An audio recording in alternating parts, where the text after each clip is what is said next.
Buenos días a todas, a todos. Gracias por su presencia en este diplomado que el día de hoy platicaremos sobre el concepto, nociones, ideas en torno a la democracia. Mi nombre es Alonso Vázquez Moller, soy profesor investigador de la Escuela Judicial Electoral y otra vez les doy la bienvenida. Vamos a abordar el tema de la noción de la democracia, ideas, concepto, instrumentación, desde dos ejes principalmente. Vamos a hablar de la democracia como idea, es decir, cómo el concepto, sus elementos, su desarrollo histórico ha sido pensado desde un punto de vista teórico, primero. Va a ser complementarios, no es que nada más vaya a hablar de historia, en ese sentido, historia, no sé si decirlo de esa forma, historia intelectual de la democracia, y que se junta o que se complementa con la instrumentación de la democracia. La democracia, digamos, como una forma de gobierno. Ninguna de las dos nociones son obvias. Quiero comenzar con eso. Es decir, tienen ambas un desarrollo, tienen ambas tensiones conceptuales, ¿no? Desde la academia se ha definido, y cuando digo desde la academia no digo nada más ahorita, ¿no? En las universidades se discute, vamos a llegar a eso el día de mañana, se discute la noción de democracia, sus elementos, por qué se debe de incluir una cosa o no se debe de incluir, cuáles son sus componentes, y la instrumentación, que pasa por un, digamos, desarrollo, por una serie de fases más o menos similares. Van paralelas, desde luego, ¿no? Es decir, hay una noción intelectual de lo que significa la democracia, que está atada a lo empírico, ¿no? No hay teoría de la democracia nada más así como una idea abstracta, aunque en algunos momentos de la historia se ha pensado desde esta perspectiva, sino cómo se debe instrumentar, insisto, cuáles son los elementos que deben de componerse, y entonces también ahí, es decir, también en la instrumentación, vamos a encontrar disputa democrática, no solo por definirla conceptualmente, ¿no? No solo por entenderla, sino también por entender cuál es el papel que juega la y el ciudadano en la configuración de la comunidad política, ¿no? Como primer elemento, digamos, vamos a pensar que la democracia responde a una pregunta. Y la pregunta que responde a la democracia es cómo construimos una comunidad, o cuál es el fundamento, perdón, cuál es el fundamento del poder político legítimo, ¿no? Desde luego, a esta pregunta ha habido varias respuestas, una de las cuales es la democracia, que supone la participación de la mayoría de los sujetos. Esto que estoy diciendo son una serie de comentarios generales, ahorita ya entramos bien en el tema porque vamos a abordarlo desde una perspectiva histórica amplia, ¿no? Vamos a hablar de la democracia desde los antiguos, un poquito deteniéndonos ahí para rescatar luego elementos, como decía, históricos, conceptuales, que van teniendo un papel, digamos, destacado en las definiciones, en las ideas en las que se entiende, que se instrumenta la democracia. Decía, pues, que responde, y hay todas las formas políticas, todas las organizaciones políticas responden a esta pregunta de cuál es el fundamento del poder político legítimo, ¿no? En la antigüedad, esa pregunta se respondía a través de la idea teológica como fundamento del poder. Y digo, en la antigüedad hay algunos estados que todavía tienen algún fundamento en ese sentido, ¿no? Los principados, las monarquías no constitucionales que subsisten, tienen, digamos, un fundamento político teológico en algún sentido, ¿no?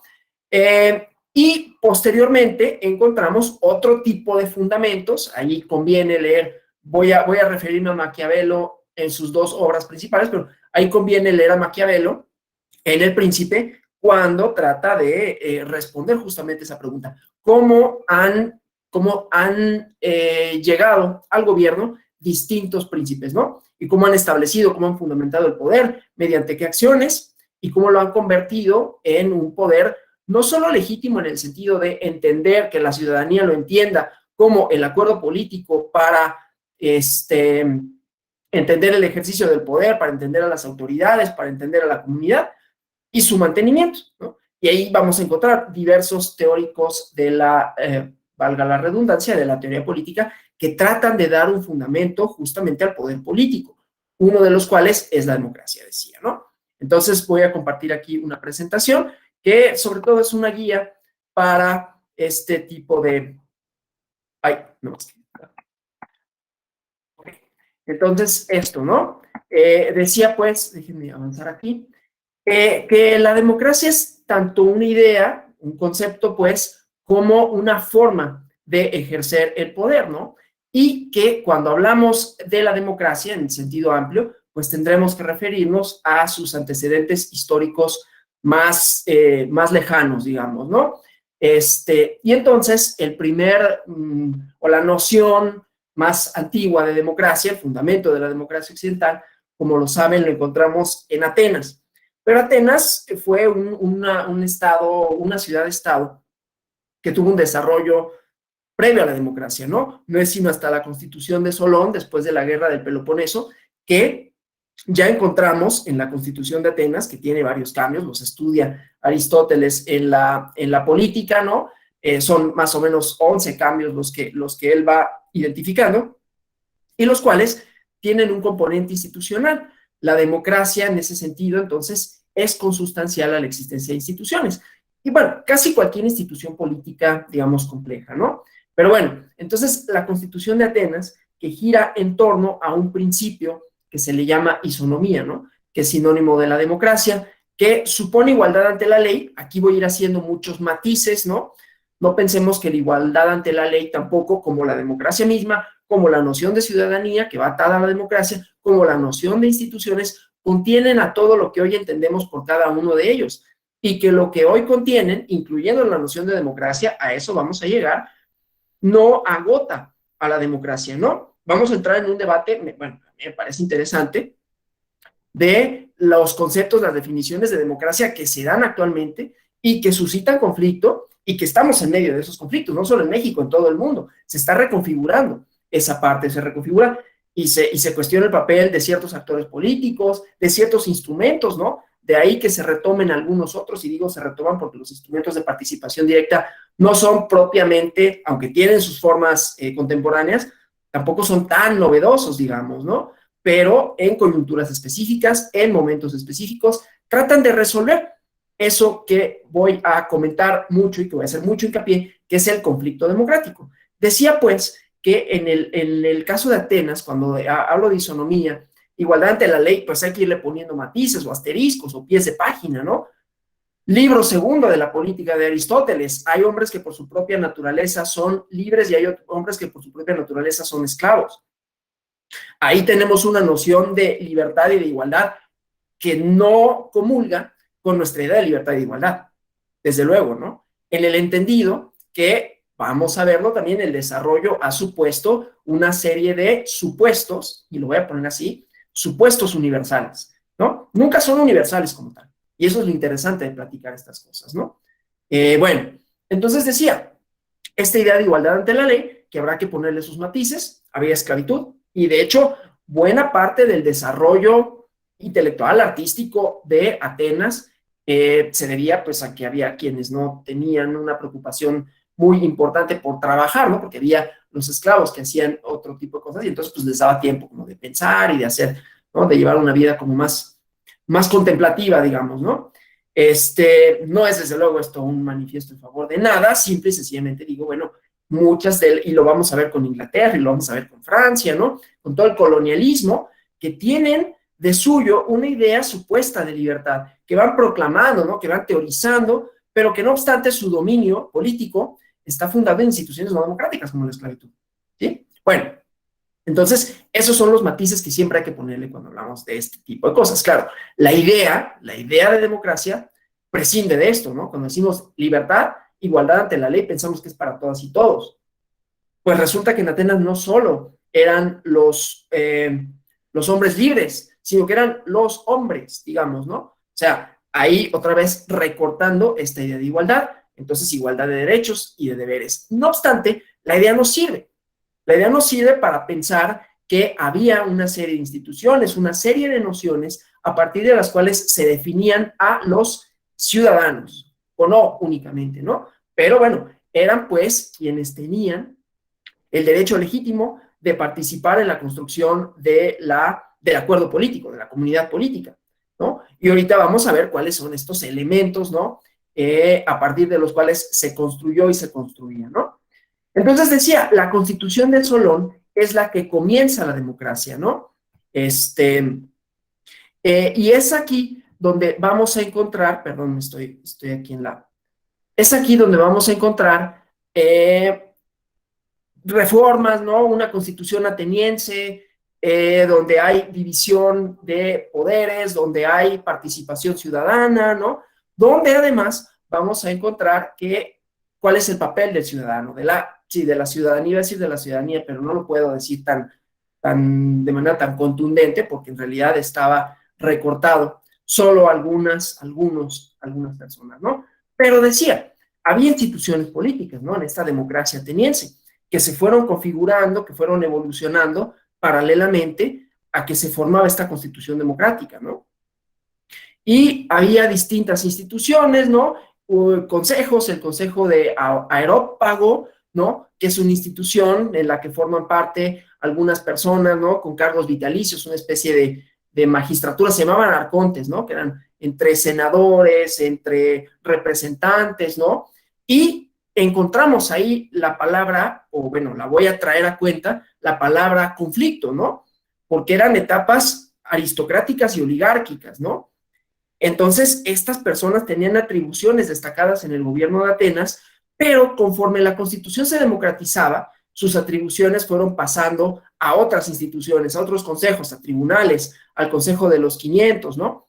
Cuyas atribuciones principales eran guardar la constitución y las leyes, vigilar el cumplimiento de los magistrados y tenían atribuciones igualmente judiciales, ¿no? Entonces, bueno, estas instituciones, como digo, servían, entre otras cosas, para encauzar el conflicto político, el causar el conflicto que se daba entre los distintos factores sociales. Esto es importante decirlo, porque como vemos aquí en la presentación, también Maquiavelo pensaba esto cuando él analiza, cuando él escribe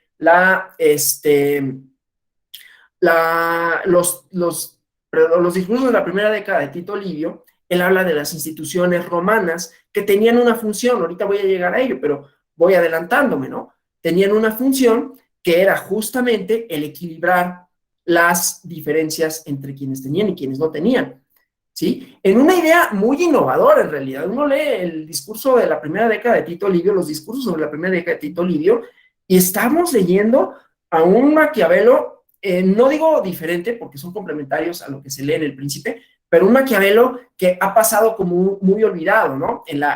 Sobre todo en una cierta idea que se hace uno, en la esfera pública de Maquiavelo, como alguien calculador y que le da consejos a los políticos para ser unos desgraciados, no es cierto, ¿no? Y lo que encontramos sobre todo es una preocupación, que es una preocupación contemporánea inclusive, de cómo limitar el poder económico, el poder de la oligarquía para la constitución del poder político legítimo, ¿no? Es decir, que el gobierno no esté sujeto a intereses económicos, y es lo que le preocupa fundamentalmente a Maquiavelo, y lo que ve que resuelve bien la República Romana por medio de instituciones, ¿sí? Entonces, bueno, aquí tenemos estas dos vertientes. Por un lado, la instrumentación constitucional. Me refiero así de manera, o me referí de manera muy, muy general a la Constitución de Atenas, donde además había una participación y con ello una idea de ciudadanía, ¿no? Los atenienses, que no solo votaban, sino que participaban en los encargos públicos por medio del sorteo, además, ¿no? Se sorteaban, ¿no? Muchas de las funciones públicas, pero había voto, había deliberación. Claro, un lugar chiquito, ¿no? Digamos, era una ciudad-estado pequeña, donde había esta plaza pública, el ágora, ¿no? Todos estos conceptos los vamos a ir retomando porque van a diseñar o van a ser por lo menos el fundamento de otras instituciones, de otras ideas, pero que van a recuperar un poco estas nociones, ¿no? Desde luego con elementos, digamos, contemporáneos, como es el elemento de la libertad, que se transforma, ¿no? Como es el elemento del sufragio universal, que se transforma, como es el elemento de ciudadanía, que se transforma. Pero las ideas de ciudadanía que encontramos tanto en la República Romana, que no en el Imperio, en la República Romana, como en la democracia ateniense, ya tienen elementos, ¿no?, que podemos identificar como elementos esenciales de la noción de ciudadanía, ¿no? El elemento individual, ¿no?, el elemento de derechos individuales que se oponen al Estado, y por ende el elemento Estado, no solo que reconoce, sino que está limitado por instituciones político-jurídicas en su actuar en contra de la ciudadanía, ¿sí? Esto como parte de las formas en que se instrumentó la democracia ateniense. Luego vamos a encontrar a Platón, ¿no? Ahorita hablando, les dije que íbamos a estar como vinculando tanto la noción de democracia como idea, sus manifestaciones, su historia intelectual, como su instrumentación, porque van paralelas, ¿no? No es una parte de la otra, sino conforme se va pensando en la democracia, ¿no? Aristóteles escribe la política y habla de la democracia ateniense porque la ve de esa forma, ¿no? No obstante, también hace una teoría de las formas de gobierno en donde identifica la democracia como una de tantas formas y hace una teoría de cuál es la evolución, de cuál es la manifestación de la democracia. Así lo hace Platón, pero Platón lo escribe en un momento en donde la democracia pues no estaba en el mismo lugar que encuentra Aristóteles, digamos, ¿no? Porque la democracia, entre otras cosas, supuso para Platón pues la muerte de Sócrates, ¿no? La deliberación que llevó a la muerte de Sócrates, o bueno, a que él decidiera, al destierro en realidad, y que él decidiera tomarse la cicuta, y esa historia que ya conocen, ¿no? Y entonces él se desencanta de esta parte, se desencanta inclusive y esto es interesante porque subsisten estas ideas de la democracia, del agregado no es agregado de las masas. Es que no me gusta usar la palabra porque es una noción más bien conservadora decir masas con una especie de desprecio, ¿no? Pero la idea de que, claro, las masas pueden en algún momento ser manipulables, manipuladas, y que no necesariamente lo que deciden es lo mejor, ¿no? Una noción, insisto, subsistente. Un Platón ya muy decepcionado en realidad, ¿no? El que escribe esto, insisto, por lo que él ve, ¿no? El Platón viejo es un Platón hasta que cae medio mal, ¿no? Luego, porque es alguien que ya no tiene o sea, como que está muy desencantado, pues, de la vida. Y claro, vivió la guerra del Peloponeso, vio la caída de Atenas, vio cómo esta deliberación tenía sus manifestaciones, ¿no? Negativas, etcétera.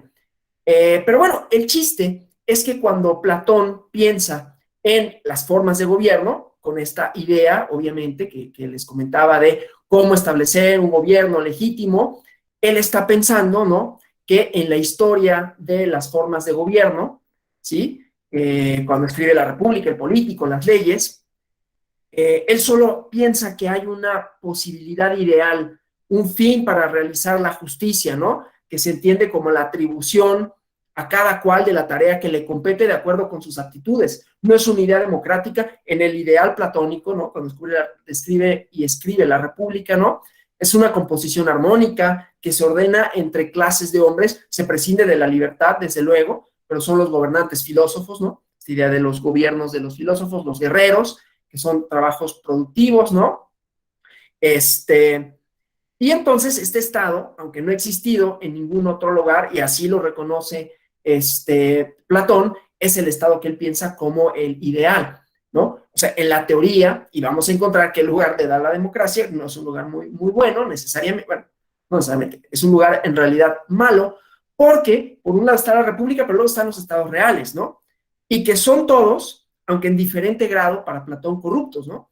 El óptimo de Estado es uno solo, y no puede ser más que ¿no? La Constitución perfecta, la República, insisto, en donde no hay una idea democrática de ciudadanía individual que realizan fines colectivos, sino depende de las aptitudes que tenga cada persona, es el lugar que se le asigna, ni siquiera depende de la cuna, porque tampoco era esta pretensión, digamos, como dinástica ni en ningún sentido, ¿no? Pero entonces, todos los otros gobiernos, todas las otras formas para Platón son corruptas, ¿no? Los malos estados, entonces, son muchos. Y todo esto según el principio de virtud que expone en los diálogos, ¿no? Propiamente en la República, donde dice que solo hay una forma de virtud. Entonces, se deriva de esto una tipología en donde se componen únicamente formas malas. Y ahí encontramos también la democracia, ¿no? Pero digamos, en Platón lo que vemos es que hay cada vez una sucesión de formas peores, digamos, ¿no? Es como de mal en peor, ¿sí? Entonces, decía Platón, más allá de su gran influencia filosófica, pero cuando habla de las formas de gobierno, pues prácticamente como un conservador más, ¿no? Que siempre tiene una visión benévola del pasado y una mirada con temor hacia el futuro, tiene una concepción pesimista, incluso Kant dice terrorífica de la historia, ¿no? La historia no es un progreso indefinido, esa es una idea que vamos a ver más adelante, ¿no? En la Ilustración, inclusive en la modernidad, ¿no? Hay una idea de progreso y ahí se empieza a gestar una noción de democracia. Luego viene la Segunda Guerra Mundial y le da al traste esa idea. Pero bueno, el chiste es que las nociones, que las ideas, que los conceptos no son ajenas al contexto histórico en el que se dan, a pesar de lo que se diga ahora de la democracia, y a eso vamos a llegar, y siempre voy a estar como haciendo estos juegos temporales, ¿no? Y por eso nos sirve y decir, bueno, en otros tiempos también se pensaban cosas más o menos similares con relación a las instituciones, con relación al conflicto que siempre ha estado presente. Pero bueno, para Platón entonces, en esencia, las formas de gobierno son 6, pero 2 designan constituciones ideales y 4 son formas reales que se alejan en mayor o menor medida de estas, ¿no? En las 4 constituciones corruptas, la segunda, la tercera y la cuarta son estrictamente formas degradadas de las tipologías tradicionales. La oligarquía, que es una forma corrupta de la aristocracia, la democracia, que es una forma corrupta de la politeia, que es como Aristóteles llama el gobierno del pueblo en su forma buena, y la tiranía de la monarquía, ¿sí? Entonces, vamos viendo, pues, que en la representación platónica, la democracia es una forma corrupta. Pero ¿qué características tiene, digamos, el hombre democrático, ¿no? ¿Cuáles son las costumbres? En los diálogos platónicos viene justamente esta parte y le preguntan, ¿no? ¿Cuáles serán las costumbres? ¿Cuál será la constitución de este nuevo gobierno, ¿no? Y dice, ahora mismo veremos un hombre que se le asemeja y podemos calificarlo de hombre democrático. Todo mundo es libre en ese estado, se respira en él libertad y liberación, ¿no? Respecto de toda molestia, cada cual es dueño de hacer lo que le plazca. Mas donde quiera que se tiene ese poder, claro está que cada ciudadano dispone de sí mismo, escoge para su antojo el género de vida que más le acomoda, ¿no? Y entonces esas son, como digamos, las características de la democracia. Pero ¿cuál es el bien que se propone en la democracia? La libertad, dice Platón, ¿no? Entra en un estado democrático y por todas partes oirás que no hay ventaja preferible a esa, y que por este motivo todo hombre que haya nacido libre, paréntesis, ¿no? Todo hombre que haya nacido libre, también aceptando, bueno, pero no todos nacen libres, ¿no? Entonces dice, todo hombre que haya nacido libre establecerá, y claro, hombre, ¿no? Otro paréntesis, pues, establecerá su morada en ese estado que mejor que en cualquier otra parte, ¿no? No hay lenguaje más común que ese, dice. No es ese amor a la libertad que llevado al exceso, y esto es a lo que me interesaba, ¿no? Acompañado de extremada indiferencia para todo lo demás, lo que acaba por perder ese gobierno y por hacer necesaria la tiranía. Entonces, la idea de democracia, además de estar fundada, sí, en la libertad y hasta ahí, ok, vamos bien, pero el exceso de libertad supone otra forma peor, ¿no? Hace que nazca una tiranía, ¿sí? Un estado democrático, dice, devorado por ardiente sed de libertad, es atendido por malas personas que cooperan, o que más bien que no cooperan, que se sirven pura y meramente para sí, ¿no? Y hacen beber de esta sed hasta la embriaguez. Entonces los gobernantes no llevan su complacencia hasta darle tanta libertad como quiere. Entonces los acusa, los castiga, sobre pretexto de que son traidores y que aspiran a la oligarquía. Entonces, dice, la democracia es por esto una forma corrupta que deriva en otra peor, ¿no? Entonces, bueno, además de esto vemos que supone democracia o las formas de gobierno suponen conflicto entre quienes tienen el poder, quienes ejercen la libertad y quienes son víctimas de ello, ¿no? Porque la libertad llevada a sus extremos, según lo plantea Platón, en la democracia va a derivar en una tiranía, a que una persona solita concentre todo el poder porque se hace necesario, digamos, ¿no? Entonces, si bien es cierto que en la tesis platónica la democracia es la peor de las formas buenas, también es la mejor de las formas malas, ¿no? En contraste con la monarquía, que es la mejor de las formas buenas, mientras que la tiranía es la peor de las formas malas, ¿no? O sea, vamos en este orden de monarquía, que se convierte en aristocracia, monarquía que se convierte en tiranía, porque, digamos, el rey se vuelve como malo por la ambición, después la tiranía se mejora un poquito y se convierte en aristocracia, a su vez se convierte en oligarquía, luego en politeia y luego en democracia, que es una manifestación negativa y que regresa al origen, ¿no? Regresa a la tiranía y así sucesivamente. Ahora, cuando lo expone Aristóteles en la política, la teoría clásica de las formas de gobierno que presenta Aristóteles, también tiene formas corruptas y formas puras, digamos, ¿no? A diferencia de Platón, que dice es una sucesión de la mala a la peor, Aristóteles ve, en cambio, que hay una mejora y un empeoramiento, ¿no? Y bueno, en lo que hace a la democracia es igualmente una forma corrupta de la forma ideal que es la politeia, a la que ya me había referido.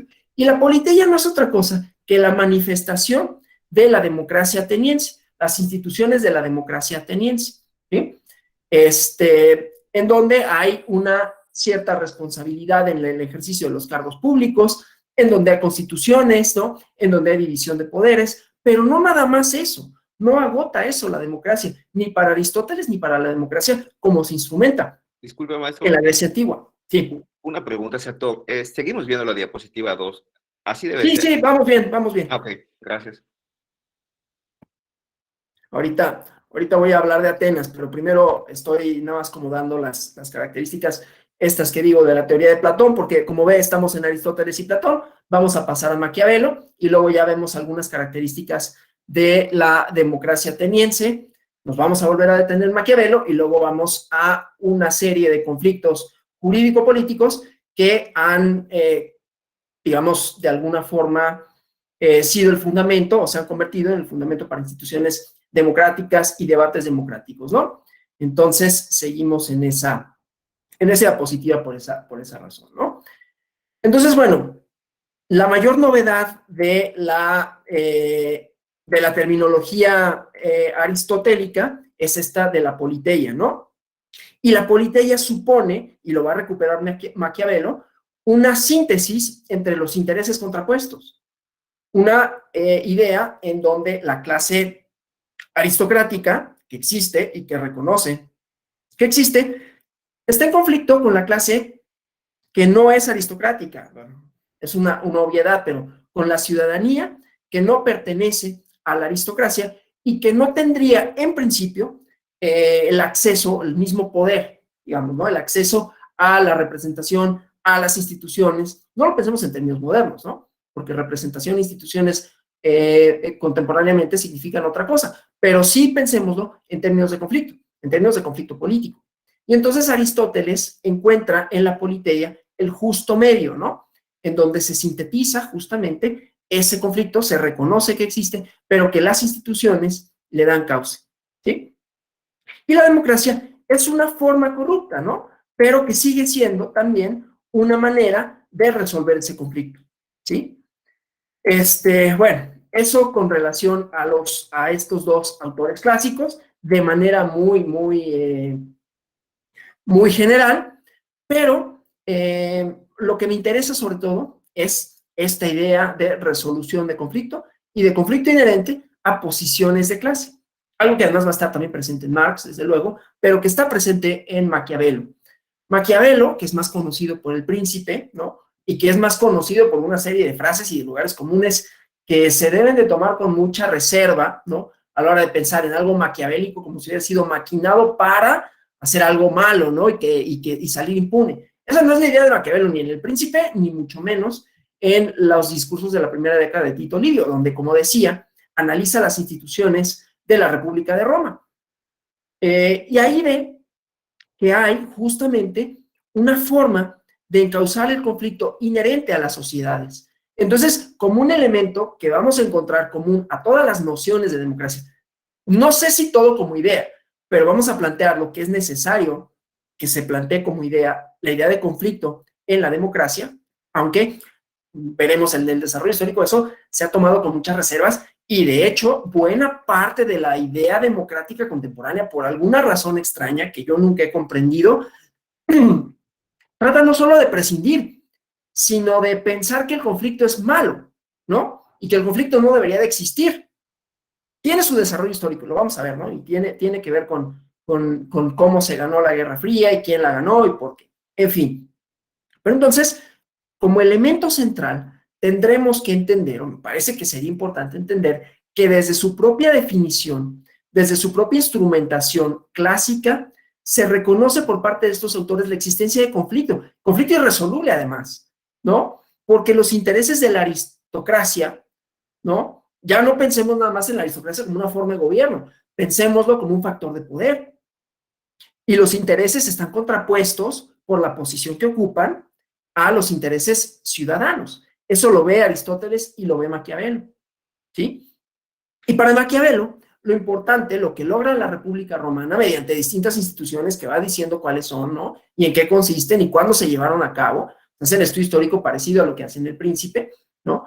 Y observa que la mayoría de esas instituciones políticas sirvieron justamente porque controlaban a la oligarquía, ¿no? O sea, no vemos a un Maquiavelo preocupado por fundar un acuerdo político tiránico, sino preocupado por entender cómo le hizo la República Romana para subsistir. Subsistió poco tiempo, pero cuando funcionó, funcionó bien, y decía, es que se controla no era en la idea conservadora o en la idea contemporánea, con unos resabios ahí un poco, los iremos criticando, ¿no? Iremos dando sus elementos de controlar a las masas irrefrenables, que con esto no quiere decir que todo lo que decidan las masas sea necesariamente bueno, pero se inscribe en esta idea de decir, bueno, una cosa son el pueblo y otra cosa es quienes tienen mayores recursos políticos y económicos. Y eso es lo que tenemos que cuidar al pueblo de eso, ¿sí? No lo inventé, está en el discurso sobre la primera década de Tito Livio, desde luego se puede frasear de otra manera, pero esencialmente eso es lo que ve, y eso es lo que ve Aristóteles, ¿no? Cuando hace la idea de la politeia, una síntesis de aristocracia y democracia, justamente porque en la democracia veía él elementos que podrían suponer que todos los intereses del colectivo o de la mayoría del pueblo pudiesen, porque también es una posibilidad, ir en contra de ciertos derechos de la aristocracia que también los tenía. Y entonces la forma de equilibrarlos era un gobierno de más o menos mixto, ¿no? Que los combinara y que empatara esos intereses. Pero entonces eran intereses contrapuestos y en conflicto, y se reconoce desde ahí, y que las instituciones tendrían que encauzar, pero para encauzar reconocer el conflicto, ¿sí? Bueno, entonces esas ideas, ¿no? Van articulando las nociones de democracia, digamos, de ese momento.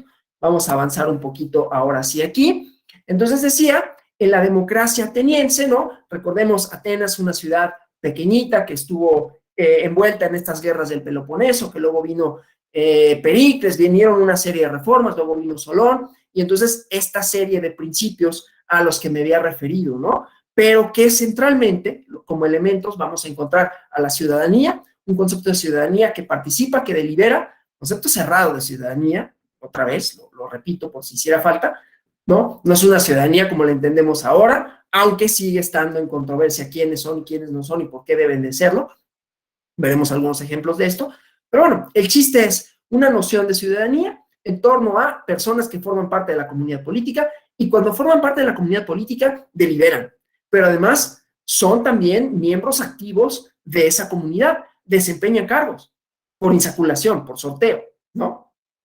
Pero además que tienen instituciones, y que esas instituciones, pues más o menos, una cosa es la idea aristotélica en su teoría de las formas de gobierno, otra es la idea platónica en la teoría de las formas de gobierno, pero en su instrumentación, pues vamos a ver desde luego algunos desperfectos, ¿no? Algunas cosas que llegan a no caminar, a no resolverse del todo, pero que finalmente le dan cauce a este conflicto político, ¿no? Y entonces también encontramos a las elecciones, a la deliberación, al espacio público, ¿no? La famosa ágora y la noción, una noción por lo menos de ciudadanía. Y algo similar sucede en Roma, ¿no? En Roma encontramos también una idea de ciudadanía, igualmente, una ciudadanía diversa, una ciudadanía acotada, en el sentido que ya expuse, ¿sí? Pero sobre todo vamos a encontrar conflicto de instituciones y esta idea de quiénes son los que participan en la construcción de un acuerdo político vinculante y que además sea legítimo, ¿sí?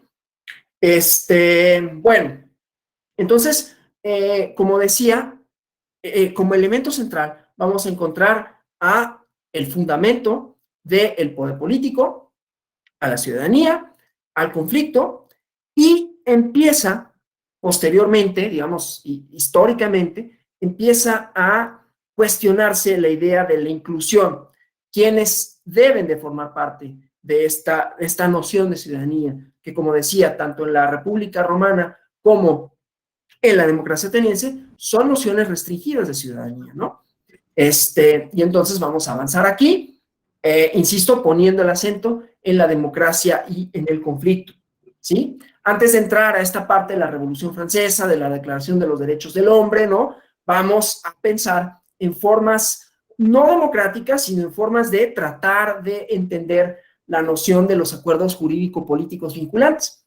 Vamos a encontrar en la teoría del contrato social, ya hablando de algunos otros teóricos, ¿no? De los contractualistas, igualmente una forma de tratar de responder a cómo fundamos un acuerdo político vinculante que sea legítimo. Y encontramos distintas respuestas, encontramos distintas formas de ejercicio del poder político, ¿no? Por eso decía, la democracia históricamente no es más que una noción, una instrumentación, una de tantas, la mejor dirán algunos, uno dirán, pues la mejor dentro de las posibles, que todas las otras posibles no son necesariamente buenas, pero que finalmente tratan de, insisto, responder a cuál es el acuerdo político jurídico vinculante. Cuando vemos a los contractualistas, encontramos a Hobbes, por ejemplo, ¿no? Que no es un autor propiamente que esté preocupado por la democracia.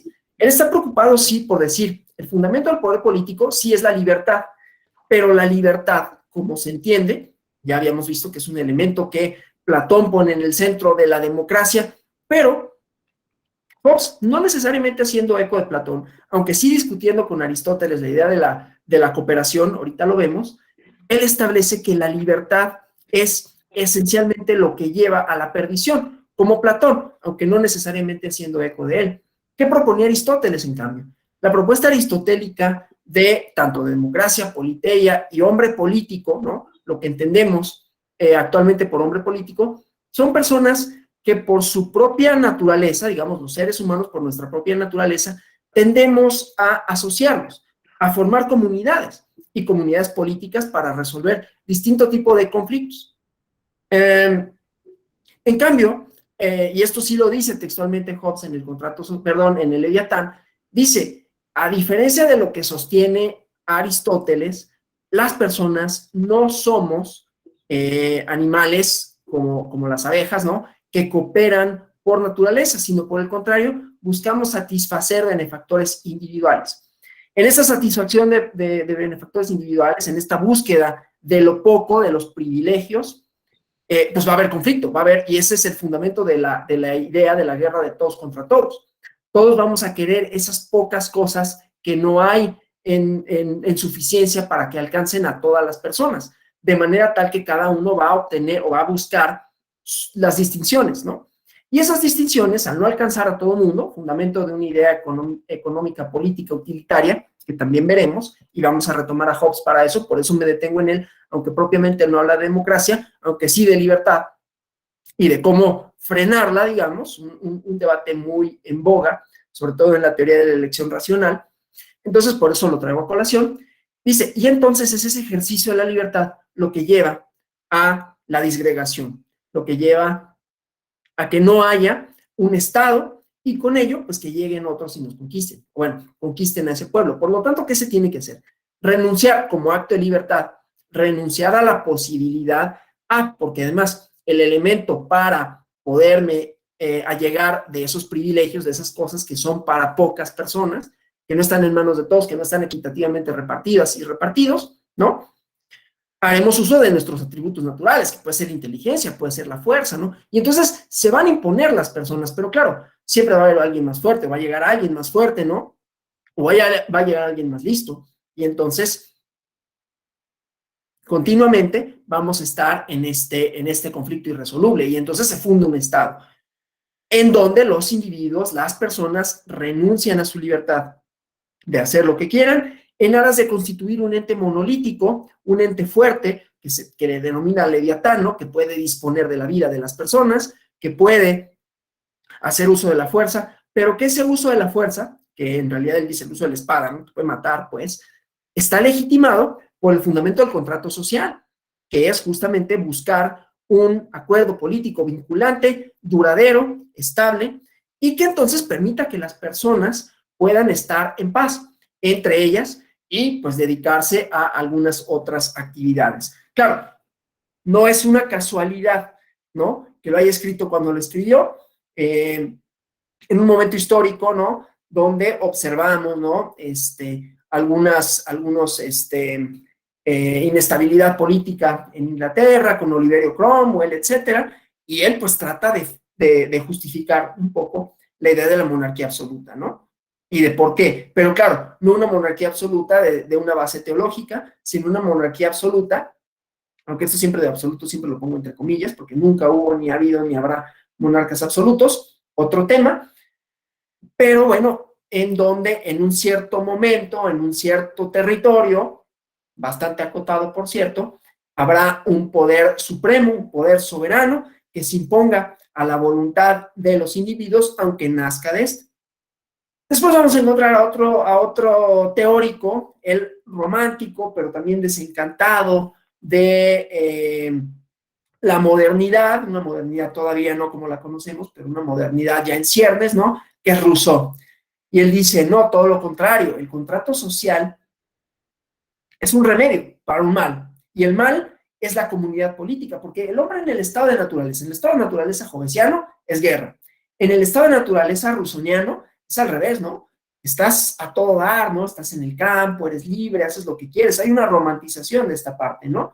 De esta idea como un poco bucólica de la vida antes de la civilización. Y la civilización le parte a todo, ¿no? Tiene una teoría musical, por cierto, Rousseau, y que es una teoría musical que trata de rescatar los sonidos vernáculos, ¿no? Es interesante leerlo también desde esa perspectiva, pero que no está divorciada de esta teoría política en donde él dice, la sociedad corrompe, ¿no? Y entonces tenemos que fundar instituciones para que en la medida de lo posible, dado que la sociedad implica conflicto, o sea, él lo pone en otro lugar, ¿no? Hobbes es para que no haya conflicto, digamos, o para remediar el conflicto que surge del estado de naturaleza. En cambio, Rousseau es para remediar el conflicto que surge de la comunidad política, porque la comunidad política, la civilización, destruye el estado de naturaleza que es ideal, ¿sí? Insisto, una concepción diametralmente opuesta. También es libertad, también aboga por la libertad, también aboga por derechos individuales, ¿no? Desde otra perspectiva. Y él no piensa que se deba de fundar, desde luego, un gobierno absoluto. Por el contrario, él piensa que se deba de fundar algo parecido a una república democrática, ¿no? Donde haya libertad, libertad en el sentido político, donde haya instituciones, donde haya división de poderes, aunque eso lo perfecciona un poco más Montesquieu, pero la idea es esta, ¿no? Fundar una comunidad política a partir de un acuerdo voluntario, pero cuyo origen es que la civilización destruyó esa armonía inherente al ser humano, ¿sí? En su estado de naturaleza normal, digamos, ¿no? Bueno, pero hay una idea de ciudadanía, hay una idea de gobierno legítimo y hay una idea de instituciones y desde luego de conflicto. Luego viene John Locke. En los tratados sobre el gobierno civil, el primero y el segundo tratado sobre el gobierno civil, John Locke pone en el centro nuevamente a la libertad, pero a la libertad aquí política. Le hacen eco de esto otros teóricos como John Stuart Mill. Hay que poner los matices debidos cuando hablamos de Locke y de John Stuart Mill, que luego en la Academia Norteamericana les encanta citarlos, pero es una idea aristocrática de democracia. Locke no estaba pensando, no es una diatriba en contra de Locke, ¿no? Un teórico importantísimo del contrato social que habla de la libertad política, pero es una libertad restringida. Es una libertad que solo atañe a los propietarios y propiamente a los blancos, ¿sí? Locke también es hijo de su tiempo, ¿no? Está escribiendo en un momento en donde, si bien es cierto que ya no hay esclavitud formalmente, hablando en Inglaterra, en Francia, en las grandes potencias, pero estas, y lo saben, lo sabe Adam Smith, lo sabe Locke, lo sabe, bueno, lo sabe Rousseau, lo sabe John Stuart Mill, que el poderío económico, militar, colonial, toda la empresa colonial es punta de lanza del funcionamiento de estas sociedades. O sea, es una democracia que, si bien es cierto que tiene estos elementos de libertad política, que tiene esta idea de una cierta, muy restringida universalidad de derechos, que pugna por acuerdos políticos vinculantes legítimos, descansa sobre la empresa colonial, que era total y completamente antidemocrática, ¿no? O sea, estas cosas que no deben de pasarse de vista a la hora que uno analiza a Locke, ¿no? A la hora que uno analiza a John Stuart Mill y decir, bueno, es que son los teóricos de la libertad, del cambio, del progreso. Sí, pero él estaba acotado a los propietarios y descansaba sobre la base de la esclavitud. Claro, no existía en esos lugares, no existía en Inglaterra, existía en Estados Unidos, pero no existía en algunos países de Europa, pero que no obstante, en su empresa colonial se beneficiaban de la esclavitud, ¿no? Y esto lo digo porque viene la Revolución Francesa, ¿no? Esta caída de la monarquía absoluta, ese es otro de las grandes fantasías que se hacen de monarquía absoluta, no tenía más que un alcance territorial chiquito, ¿no? Es decir, esas monarquías absolutas, pues eran absolutas hasta un territorio geográficamente muy determinado, ¿no? Quienes salían del reino iban bajo su suerte, digamos, había saltadores de caminos y había, ¿no? O sea, no era tanto que controlase todo absolutamente el poder el rey, que también había señores feudales que se lo disputaban, que tenían que hacer acuerdos con otras monarquías para subsistir, que los conquistaban, que el papa, que la banca, ¿no? Entonces había una serie también de relaciones ahí políticas que por lo menos deberían de poner en cuestión esa idea de monarquías absolutas. Bueno, lo que pasa es que no había división de poderes, pero de ahí a que su poder fuera absoluto, es una cosa que hay que tomarse con mucho cuidado, ¿no? Está muy bien explicado en el proceso de la civilización de Norbert Elias. En fin, la caída de estas supuestas monarquías absolutas, que desde luego concentraban bastante poder en detrimento de la ciudadanía, que prácticamente no existía esa noción. Recordemos que en Grecia antigua, aunque acotada, había una noción de ciudadanía. John Locke y ellos, que escriben un poco después de esta Revolución Francesa y a la par de las revoluciones norteamericanas, ¿no? Ya empiezan a tejer una idea de libertad igualmente acotada, igualmente excluyente de las mujeres, para empezar, y de muchas otras personas, digamos, ¿no? Pero que ya hay una idea, o se recupera una idea más o menos de individuo, de sujeto político, ¿no? Aquel que puede deliberar, aquel que puede tomar decisiones, aquel que puede ejercer cargos de representación. Entonces, en la Revolución Francesa se enarbola esta idea, ¿no? Con todas los asegúnes. Por eso pongo ahí la Revolución de Haití, porque aunque nunca se estudia o se estudia poco, se menciona poco, ahí sí vamos a ver una rebelión de un estado, de una colonia, ¿no?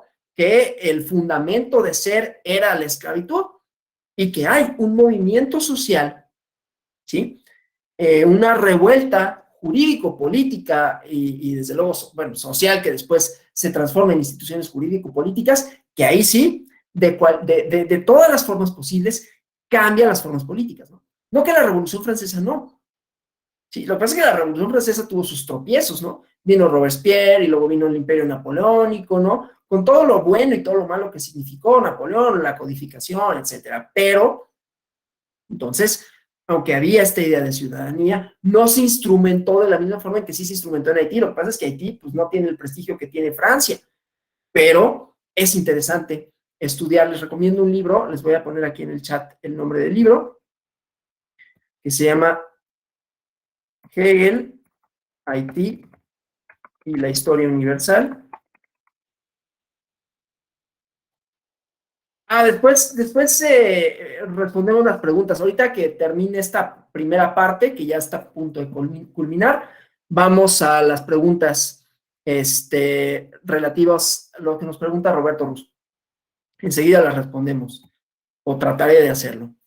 Entonces decía, esta es la importancia de la Revolución de Haití, ¿no? Que ahí sí vemos una manifestación, no quiero decir popular necesariamente, pero sí una revuelta que supone completamente un giro en las formas de hacer y de ejercer el poder político. Desgraciadamente poco estudiada, pero influyente. Cuando Hegel escribe, por eso el libro se llama Hegel IT y la historia universal, cuando Hegel escribe su dialéctica del esclavo y el amo, se está inspirando justamente en la Revolución de Haití. Nunca lo reconoce esta antropóloga. Este libro, por cierto, se encuentra en una colección Umbrales del Fondo de Cultura Económica, que ya no se edita, pero todavía hay ejemplares, y de este sé que hay ejemplares.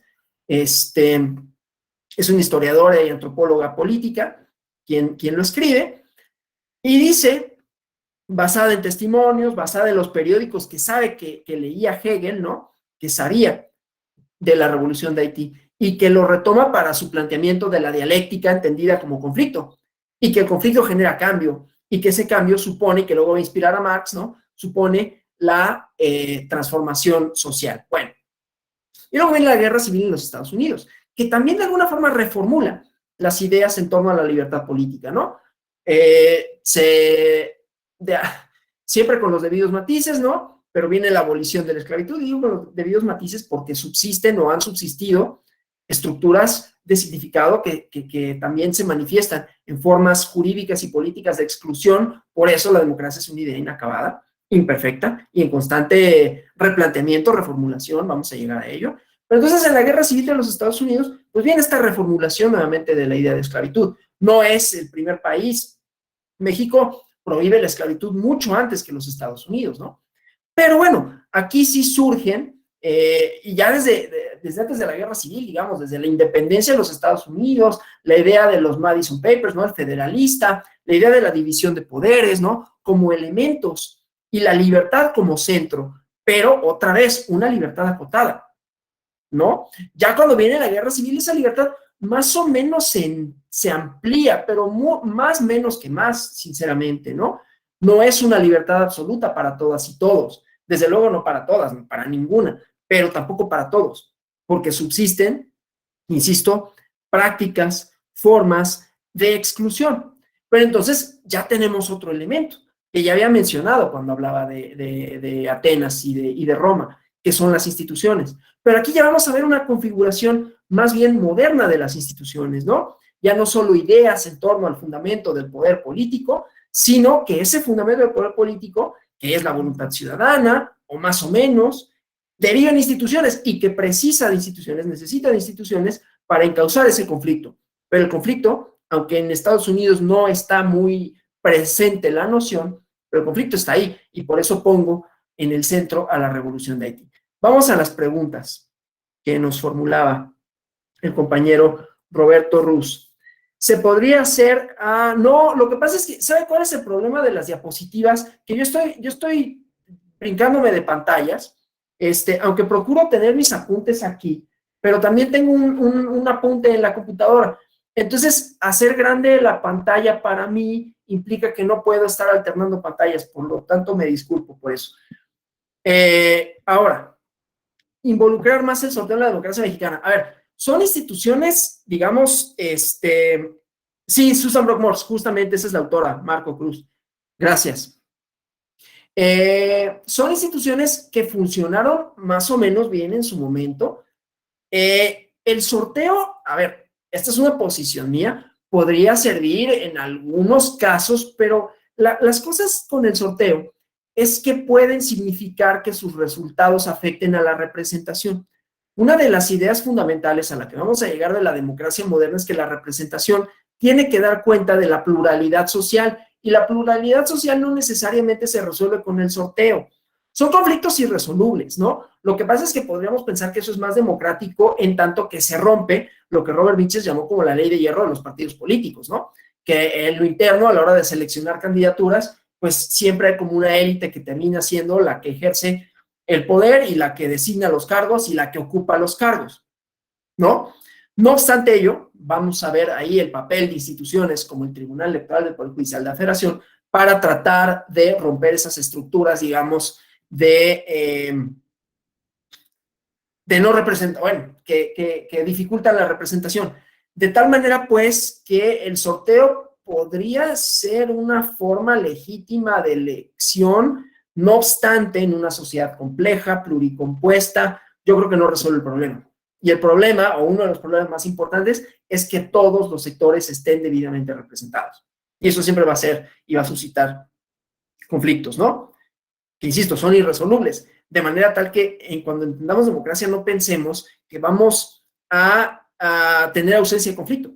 Todo lo contrario, vamos a tener conflicto y tenemos que reconocer que existe. Y así ha sido históricamente, ¿no? No necesariamente así se ha instrumentado siempre, pero sí ha sido la constante en la idea de democracia. Alfonso Pliego Santos tiene levantada la mano, por favor.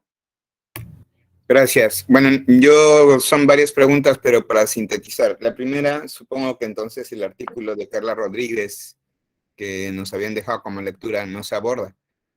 Lo cual me parece bastante bueno, porque a mí me parece el artículo bastante malo y su exposición, aunque creo que fue un tanto atropellada, porque, pues bueno, tuvo que abarcar desde el siglo V antes de Cristo hasta 1700 o 1800, pues entonces tuvo que hacer una síntesis ahí muy, muy grande. A mí me interesa hacerle dos preguntas fundamentalmente. Una, la revolución haitiana, por supuesto que tiene además dos elementos que me parecen muy importantes, que es el elemento racial, ¿no? Sí. Además, una raza considerada infrahumana, ¿no? Así es. Ni siquiera como los indios, porque los indios por lo menos tenían alma. Ese elemento me parece que es fundamental, pero siempre ha habido, desde mi perspectiva además, de una visión muy clasista. Usted mencionó que las masas no pueden elegir siempre lo mejor. Ahí está, parece ser que desde la antigua Grecia hay siempre esta idea de subestimar. Temor, ¿no?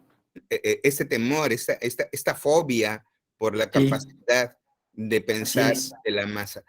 Y mi pregunta fundamental es, ¿qué entendería usted? Porque me gustó la frase, cómo la utilizó, pero ¿qué definiría usted? Dice, poder político legítimo. Sí. ¿En dónde residiría esa legitimidad? Desde su perspectiva, la de usted. ¿Cuál es, dónde está esa esencia que vuelve a un poder que puede ser despótico, que puede ser clasista, que puede ser representativo, que puede ser el que se quiera, pero que lo vuelve legítimo? Ok, bien. Porque Weber, por ejemplo, Weber decía que poder es dominación. Yo supongo que usted no coincide con esa visión, pero bueno, no lo sé, puede ser que sí, ¿no? Ok, respondo primero a esta pregunta. Tengo la mano levantada de Roberto Ramírez, que además en su avatar tiene a Maquiavelo, así que seguramente algo nos dirá con relación a esto, pero vamos a Roberto Ramírez para ver qué nos dice, porque ahí con la legitimidad voy a entrar a Maquiavelo. Entonces vamos con Roberto y ahorita respondo, compañero Alfonso Pliego, con mucho gusto.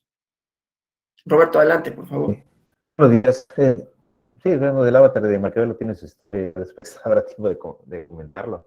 Pero sí, también cuando leí el discurso de la primera década de Tito Livio, pues también me llevé ese impacto, ¿no? De esa idea popular que tenemos sobre Maquiavelo, y ver un Maquiavelo que habla de decisiones republicanas, no democráticas, sino republicanas, pues fue algo impactante. Y a eso iba a ser el pequeño comentario, ¿no?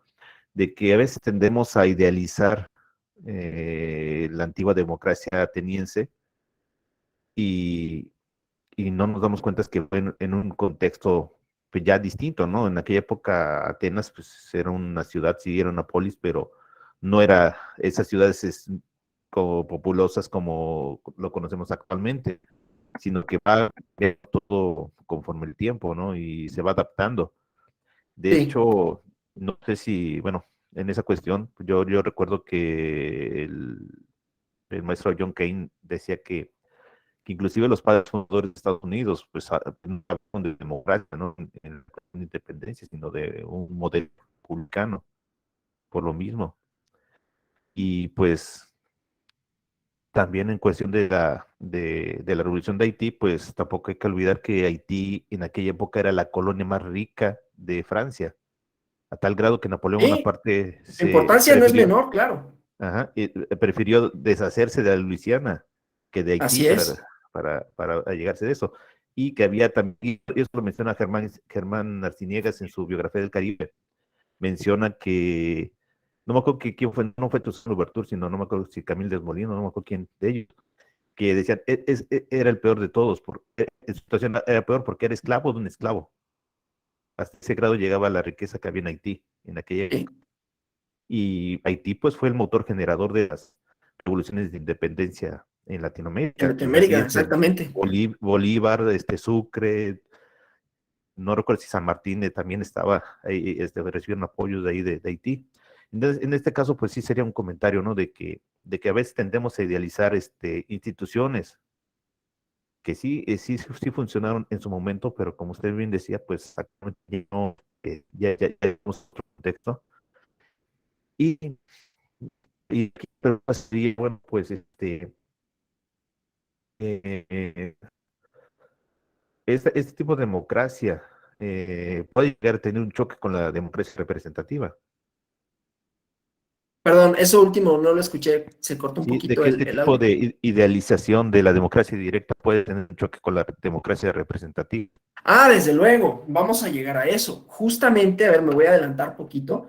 Vamos a llegar a, justamente, esa es una tesis o una hipótesis, si quieren. La insuficiencia de las instituciones de la democracia representativa han supuesto, lo voy a abordar mañana, ¿no? Han supuesto una brecha entre ciudadanía y representantes, entre ciudadanía y gobierno, entre ciudadanía y partidos. Y esa brecha se ha colmado o se ha tratado de colmar con distintas, de distintas maneras, una de las cuales son los instrumentos de democracia participativa. Pero efectivamente tienen, digamos, fundamentos y quehaceres distintos, de alguna manera, ¿no?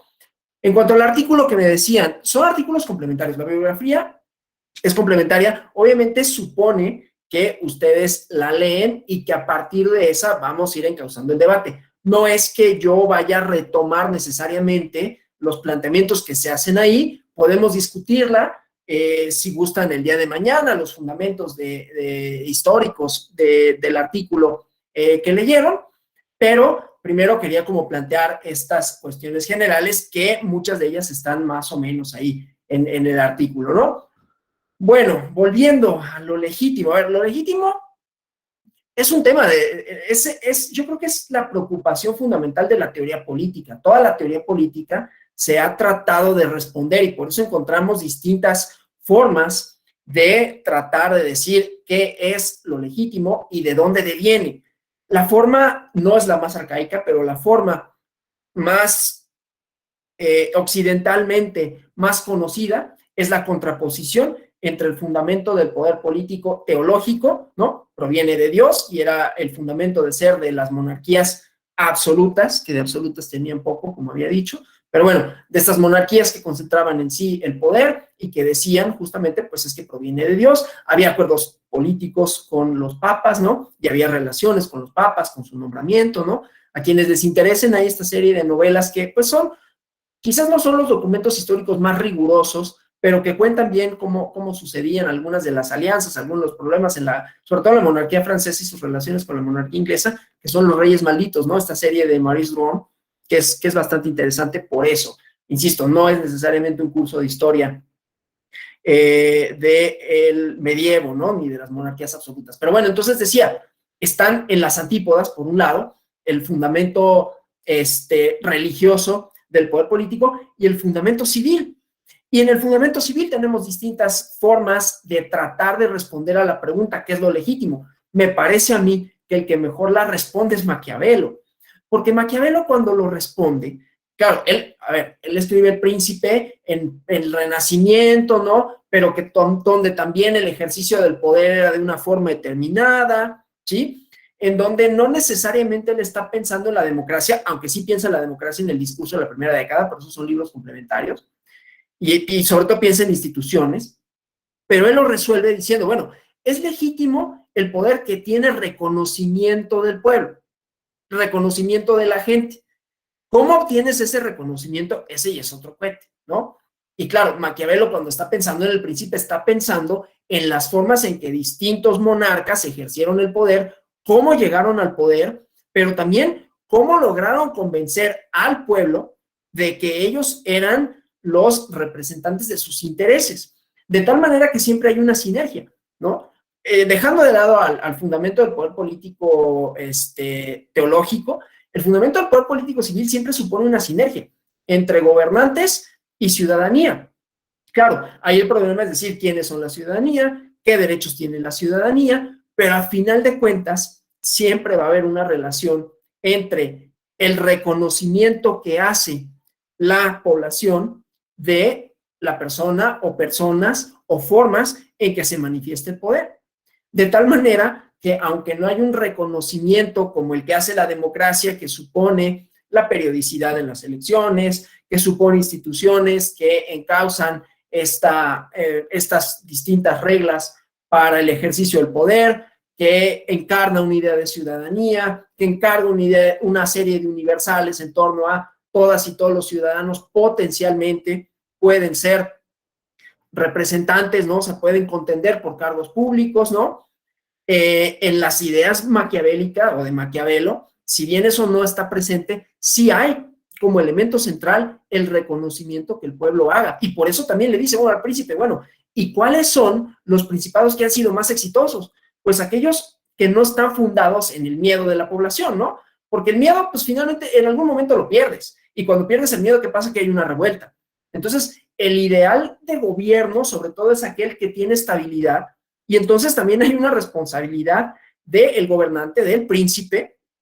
Y aquí Roberto Ramírez a lo mejor nos puede ayudar por si hay alguna cosa extra que se me esté escapando a mí a hablar de manera tan general del príncipe, pero me parece que ahí encontramos justamente esta relación entre pueblo y gobierno, que es una relación indisoluble y que de ahí deriva la legitimidad. Claro, las formas de ejercicio del poder, las formas en que se manifiesta esa legitimidad son distintas, ¿no? Porque obviamente cuando pensamos en un monarca, ¿no? No un monarca designado por poder de Dios y por la ley sálica, ¿no? Por las herencias, sino un monarca que conquista o que llega o que asesina a otro, ¿no? Las diversas formas, pues, que dice Maquiavelo primero, de cómo llega uno al poder y luego cómo lo mantiene. Y en el mantenerlo siempre hay una sinergia.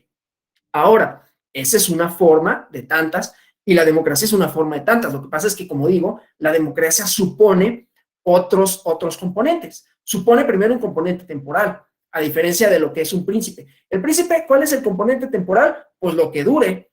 ¿Cuánto es lo que dura? Pues no se sabe, porque los envenenaban, los mataban, iban a guerra, se morían, ¿no?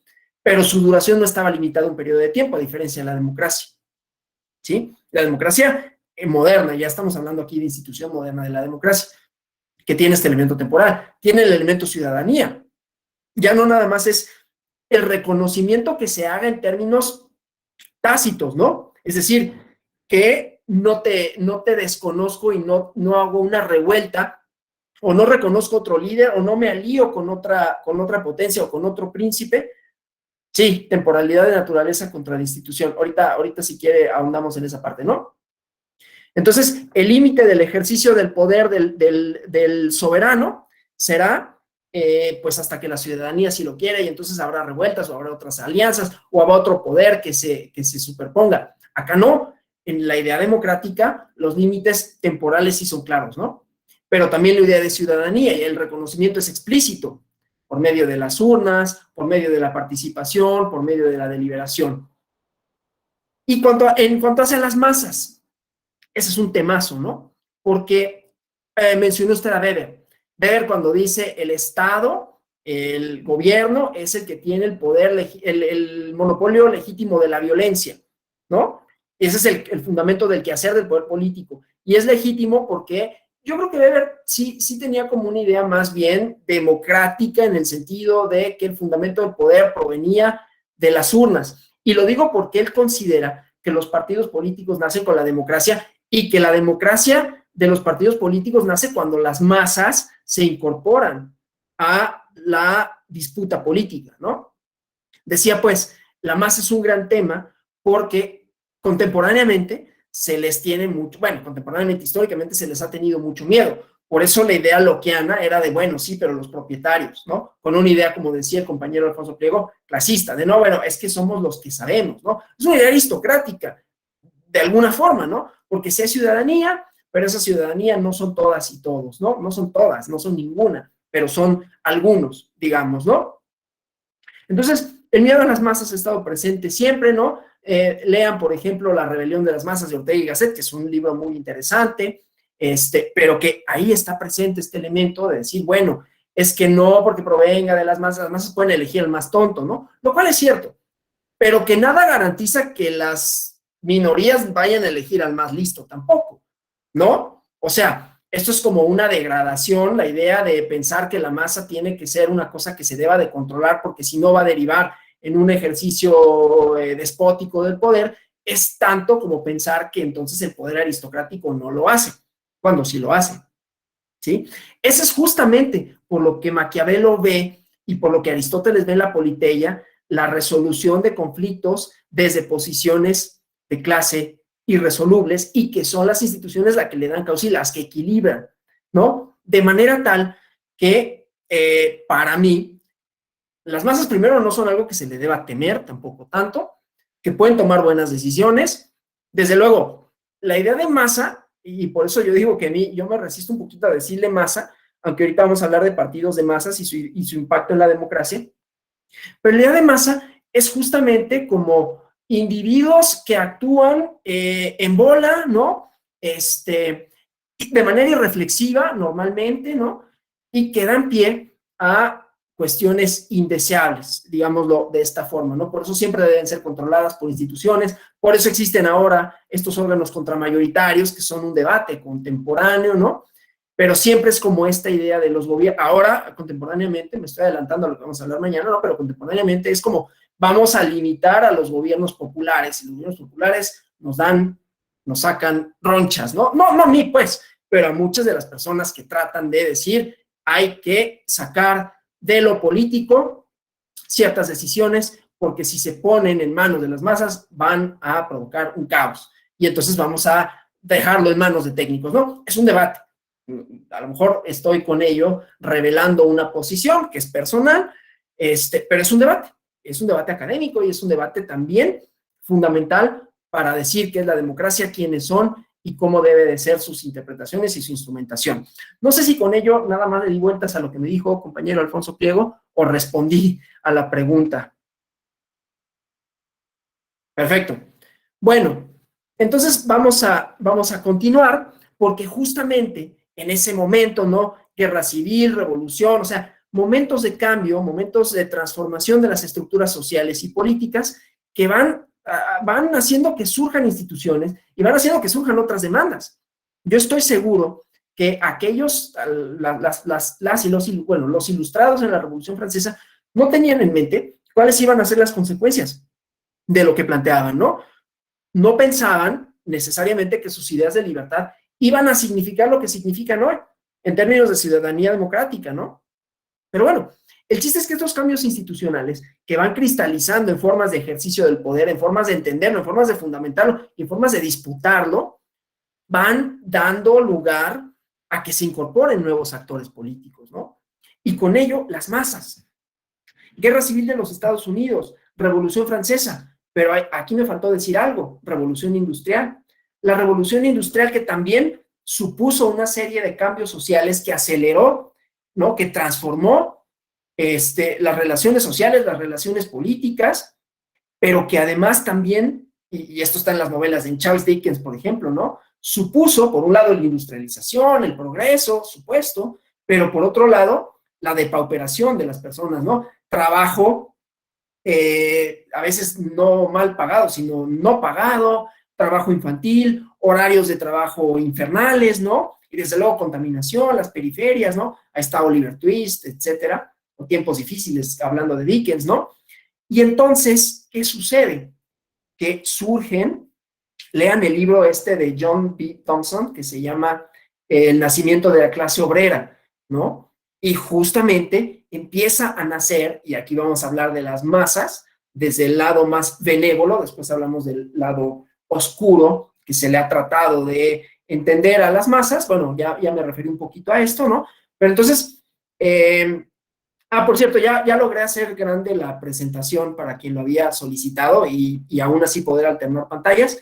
Discúlpenme, no soy muy ducho para estas cosas de las tecnologías, a pesar de que ya llevamos 2 años trabajando así, la verdad es que me cuesta mucho trabajo.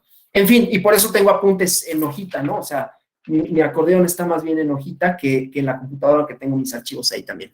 En fin, entonces decía, se empieza a formar en estos siglos XVIII, XIX, de transformación social, política, económica, masas que van a pedir representación, otro elemento, o sea, ya vamos a tener una idea distinta del quehacer político, no unos cuantos. Digo, ya teníamos el antecedente de la Revolución de Haití, van más o menos corriendo paralelo, ¿no? Y entonces en Inglaterra empiezan a surgir las ideas del sindicalismo, pero sobre todo de la representación de los sectores sociales que se ven desfavorecidos por la Revolución Industrial y la organización, pero no solo la organización sindical, que desde luego es importante porque va a tratar de pugnar por derechos, sino la organización política, ¿sí? Ahí está el manifiesto del Partido Comunista, que es eso, ¿no? Una arenga a las y los obreros de todo el mundo, ¿no? Con esta idea marxista de lo que supone el trabajo enajenado, la transformación, el conflicto, por cierto, ¿no? O sea, aunque sea un panfleto político, lo que encontramos en el manifiesto del Partido Comunista también es algo de teoría social en torno al conflicto, en las primeras hojas, ¿no? Dice, en todos los tiempos, en todos los momentos hemos encontrado conflicto, creo que no lo frasea de esa manera, ¿no? Pero entre la clase dominante y los dominados. Y habla desde el feudalismo hasta la época moderna o la época de entonces, ¿no? Pero bueno, entonces en esa transformación vienen los partidos de masas y es cuando Weber dice, y ahí llega la democracia, porque llega la idea de inclusión, llega la idea de representación, sigue siendo una representación inacabada. ¿Por qué es inacabada esa representación? Porque sigue siendo excluyente. No sigue incluyendo, por ejemplo, a las mujeres. Sigue siendo, o sea, eso lo vamos a encontrar hasta el siglo XX, ¿sí? Pero bueno, entonces con los partidos de masas ya tenemos justamente un cierto antagonismo, un cierto conflicto, ¿no? Entre factores de poder, entre factores políticos, pero también una manera de encauzar ese conflicto, ¿sí? Porque los partidos políticos, a diferencia de lo que sucede en una revolución, hay una revuelta, hay un desconocimiento, y esa era una de las cosas que le preocupaban a Maquiavelo cuando habla del fundamento del poder político, regresando a la pregunta del compañero Pliego, ¿no? ¿Cómo logramos que el poder político subsista? Que sea, ¿cómo se llama? Bueno, o sea, sí, que logre perdurar en el tiempo, que sea estable, ¿sí? Y en las revoluciones lo que vemos justamente es todo lo contrario, es inestabilidad. La democracia trata de justamente provocar estabilidad, un régimen que permita el cambio, que permita la inclusión, aunque es imperfecta, que permita la representación y que permita dirimir el conflicto de una manera tal que no suponga, ¿sí?, la disolución social, que no suponga la revuelta, ¿sí? O sea, que el conflicto vaya caminando por ahí. Entonces, bueno, decía, en los partidos de masas ya vemos una idea de representación, ya vemos una idea de lucha por ciertos derechos, ¿no? No lo pensemos en términos de ahorita, pensémoslo en términos de ese momento, ¿no? Las jornadas de trabajo que eran interminables, poco descanso, si es que alguno, ¿no? Prácticamente no había derechos laborales. Y esto es lo que permite que haya derechos laborales en algún sentido, ¿no? En fin, entonces, eso, vamos, le va dando como un cierto surgimiento a la idea democrática, a los parlamentos, ¿no? Y va caminando más o menos bien, sobre todo en Europa. Bueno, a ver, mejor cuéntenos usted de la Comuna de París, porque ese es un experimento bien interesante, duró poquito, tuvo sus cosas buenas, ¿no? Porque fue una revuelta social justamente, pero en un momento en donde se pensaba que eso ya no iba a suceder, ¿no? Pero fue un experimento social, bueno, un experimento de una forma de gobierno un tanto cuanto, yo no sé si anárquico, pero bueno, llevado a sus últimas consecuencias, una idea muy socialista de distribución del poder. Pero a ver, coméntenos un poquito de eso. Bueno, ahí va. No era mi intención, pero sí. No, por favor, Bien, es diálogo. Ok, bueno, pues eso surgió a raíz de la guerra franco-prusiana, cuando pues Napoleón III se rindió enseguida en la batalla de Sedan, y el gobierno de Thiers, el republicano, pues estaba buscando la manera de rendirse. Y recuerdo que en París los obreros, la masa popular, pues se alzó en armas y instauraron un autogobierno Así es. en que la misma población designaba a sus representantes. Inclusive aquí viene una cuestión que también era por sorteo, lo que Sí. estaba comentando usted ahí, de que en grupos pequeños existe esa posibilidad de sorteo. Había mucha vigilancia y ahorita que estamos con la revocación de mandato, la misma población vigilaba lo que estaba haciendo esas personas que estaban encargando el poder, y si veía que había un desvío, lo quitaban, lo removían. Y sí, duró nada más 2 meses porque Sí, fueron reprimidos brutalmente por el mismo ejército así es. republicano. Perfecto. Sí, una manifestación de una idea de gobierno, un ideal inclusive, ¿no? De cómo ejercer el poder. Alfonso Pliego, por favor. Sí, lo interesante de la comuna, como bien dice el compañero Roberto, aunque solo son 60 días, lo más interesante es el proceso autogestionario que se da. O sea, es un proceso autoorganizativo que es lo que después Marx va a destacar mucho en el libro, ¿no? De la Comuna de París. La esencia del proceso autogestionario, y que sí la clase obrera puede ser Puede la gobernar. dirigente, ¿no? Puede gobernar, y que puede ser la dirigente de este cambio social revolucionario. Gracias. Así es. Sí, no me voy a detener mucho en Marx porque Marx cree que la democracia, y ahorita vamos a empezar con definición de democracia liberal y esto, pero la democracia es un instrumento del capitalismo para subsistir. Yo no estoy seguro que no tenga razón, en realidad, ahorita lo iremos problematizando, es decir, yo creo que Marx en muchas cosas no se equivocó. No necesariamente esto es una diatriba en contra del capitalismo, pero tiene sus problemas, ¿no? Desde luego. Pero él lo ve de esa manera. Inclusive la dictadura del proletariado es eso. No es una democracia proletaria, ¿no? Sino subvertir justamente estas relaciones de dominación en donde la democracia aparece como un instrumento justamente de dominación que presenta una representación de la realidad fantasiosa, ¿no? Fantasiosa en el sentido más estricto, es decir, irreal, mentirosa. Esa es la ideología, de acuerdo con Marx, ¿no? Y la democracia en realidad es una manera de mantener un statu quo, de mantener una dominación y de mantener un sistema de producción, ¿sí? Entonces, por eso no me detengo en Marx, aunque la crítica que hace es formidable y desde luego que es pertinente, y a lo mejor mañana rescatamos algunas cosas, ¿no? Porque hay escritores, hay teóricos, hay académicos que han recuperado varias de las ideas marxistas. Ahora, en Maquiavelo, esta idea del conflicto, esta idea de las instituciones, esta idea de controlar a la oligarquía, tampoco está así como demasiado lejos, si somos un poco abiertos, ¿no?, en nuestras interpretaciones de los planteamientos marxistas. No con ello diría que Maquiavelo es marxista, pero sí tiene una idea de justamente tratar de encauzar intereses en conflicto, de mediar de ellos, y que además no se imponga los intereses de la oligarquía, que es lo que más le interesa a Maquiavelo en los discursos de la primera década de Tito Livio, ¿no? No gobiernos autocráticos, no gobiernos oligárquicos, sino todo lo contrario, gobiernos populares.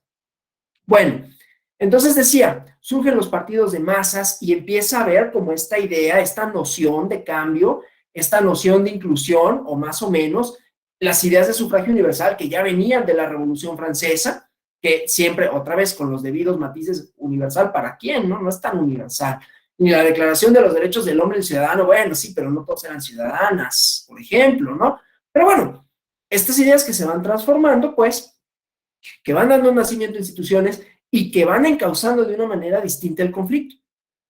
¿Qué sucede? Que en el siglo XIX, principios del siglo XX, hay una muy buena idea, sobre todo desde los sectores más favorecidos, ¿no? Desde la burguesía, que tienen sus partidos, que además, pues sí conservan un cierto statu quo, ¿no? Por eso no podemos desechar completamente a Marx en sus planteamientos, ¿no? Aún en las repúblicas democráticas, tienen una mayor penetración, una mayor representación y un mayor poder político y económico, ¿no?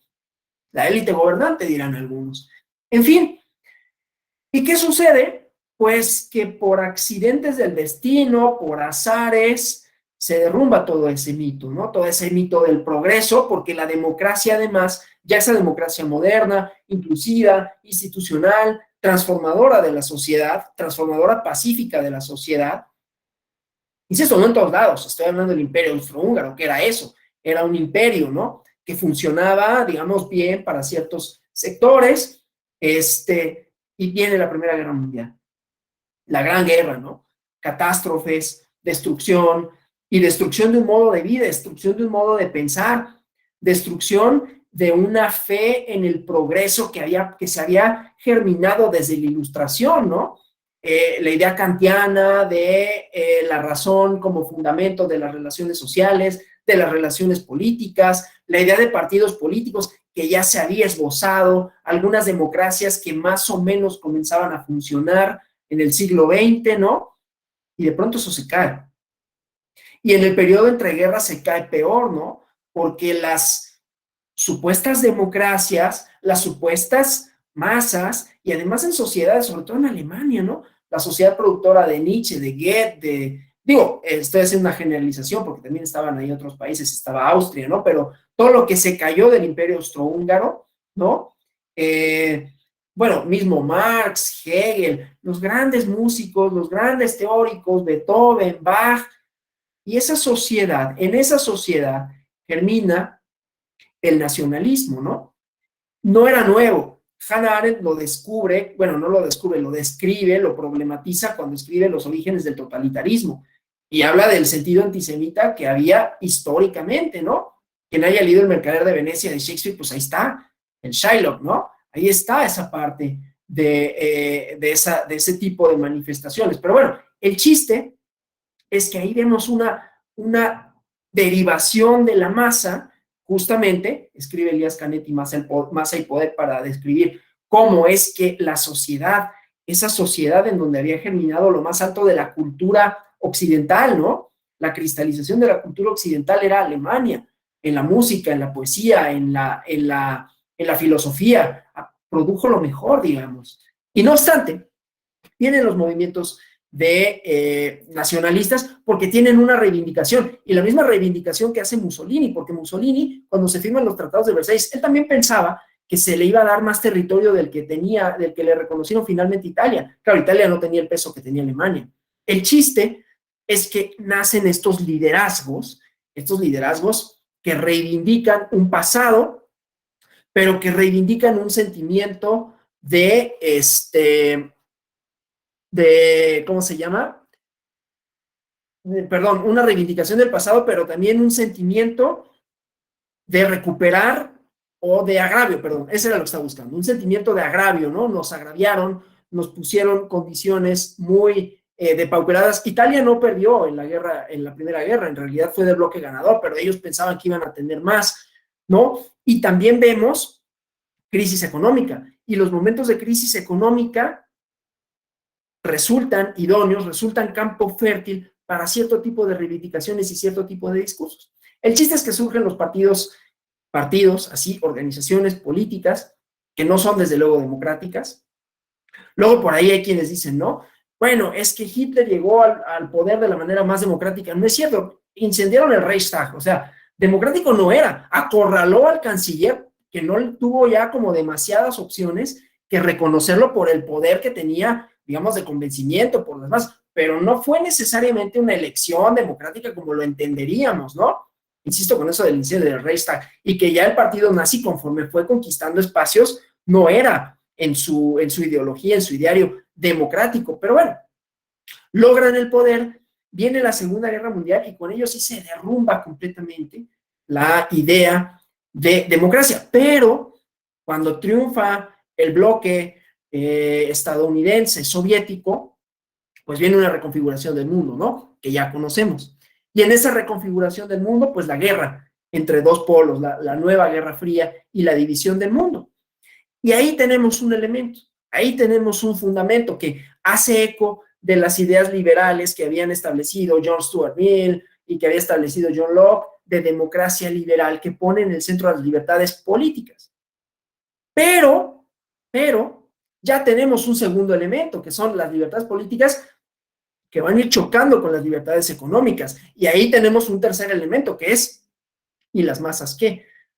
¿Cómo logramos la subsistencia de un modelo de libertades políticas que no obstante ser el centro, no obstante ser el centro del individuo, la persona, ya incluidas mujeres y ya más o menos incluidos algunos otros sectores, no totalmente, y siguen sin serlo en sentido amplio, ¿no?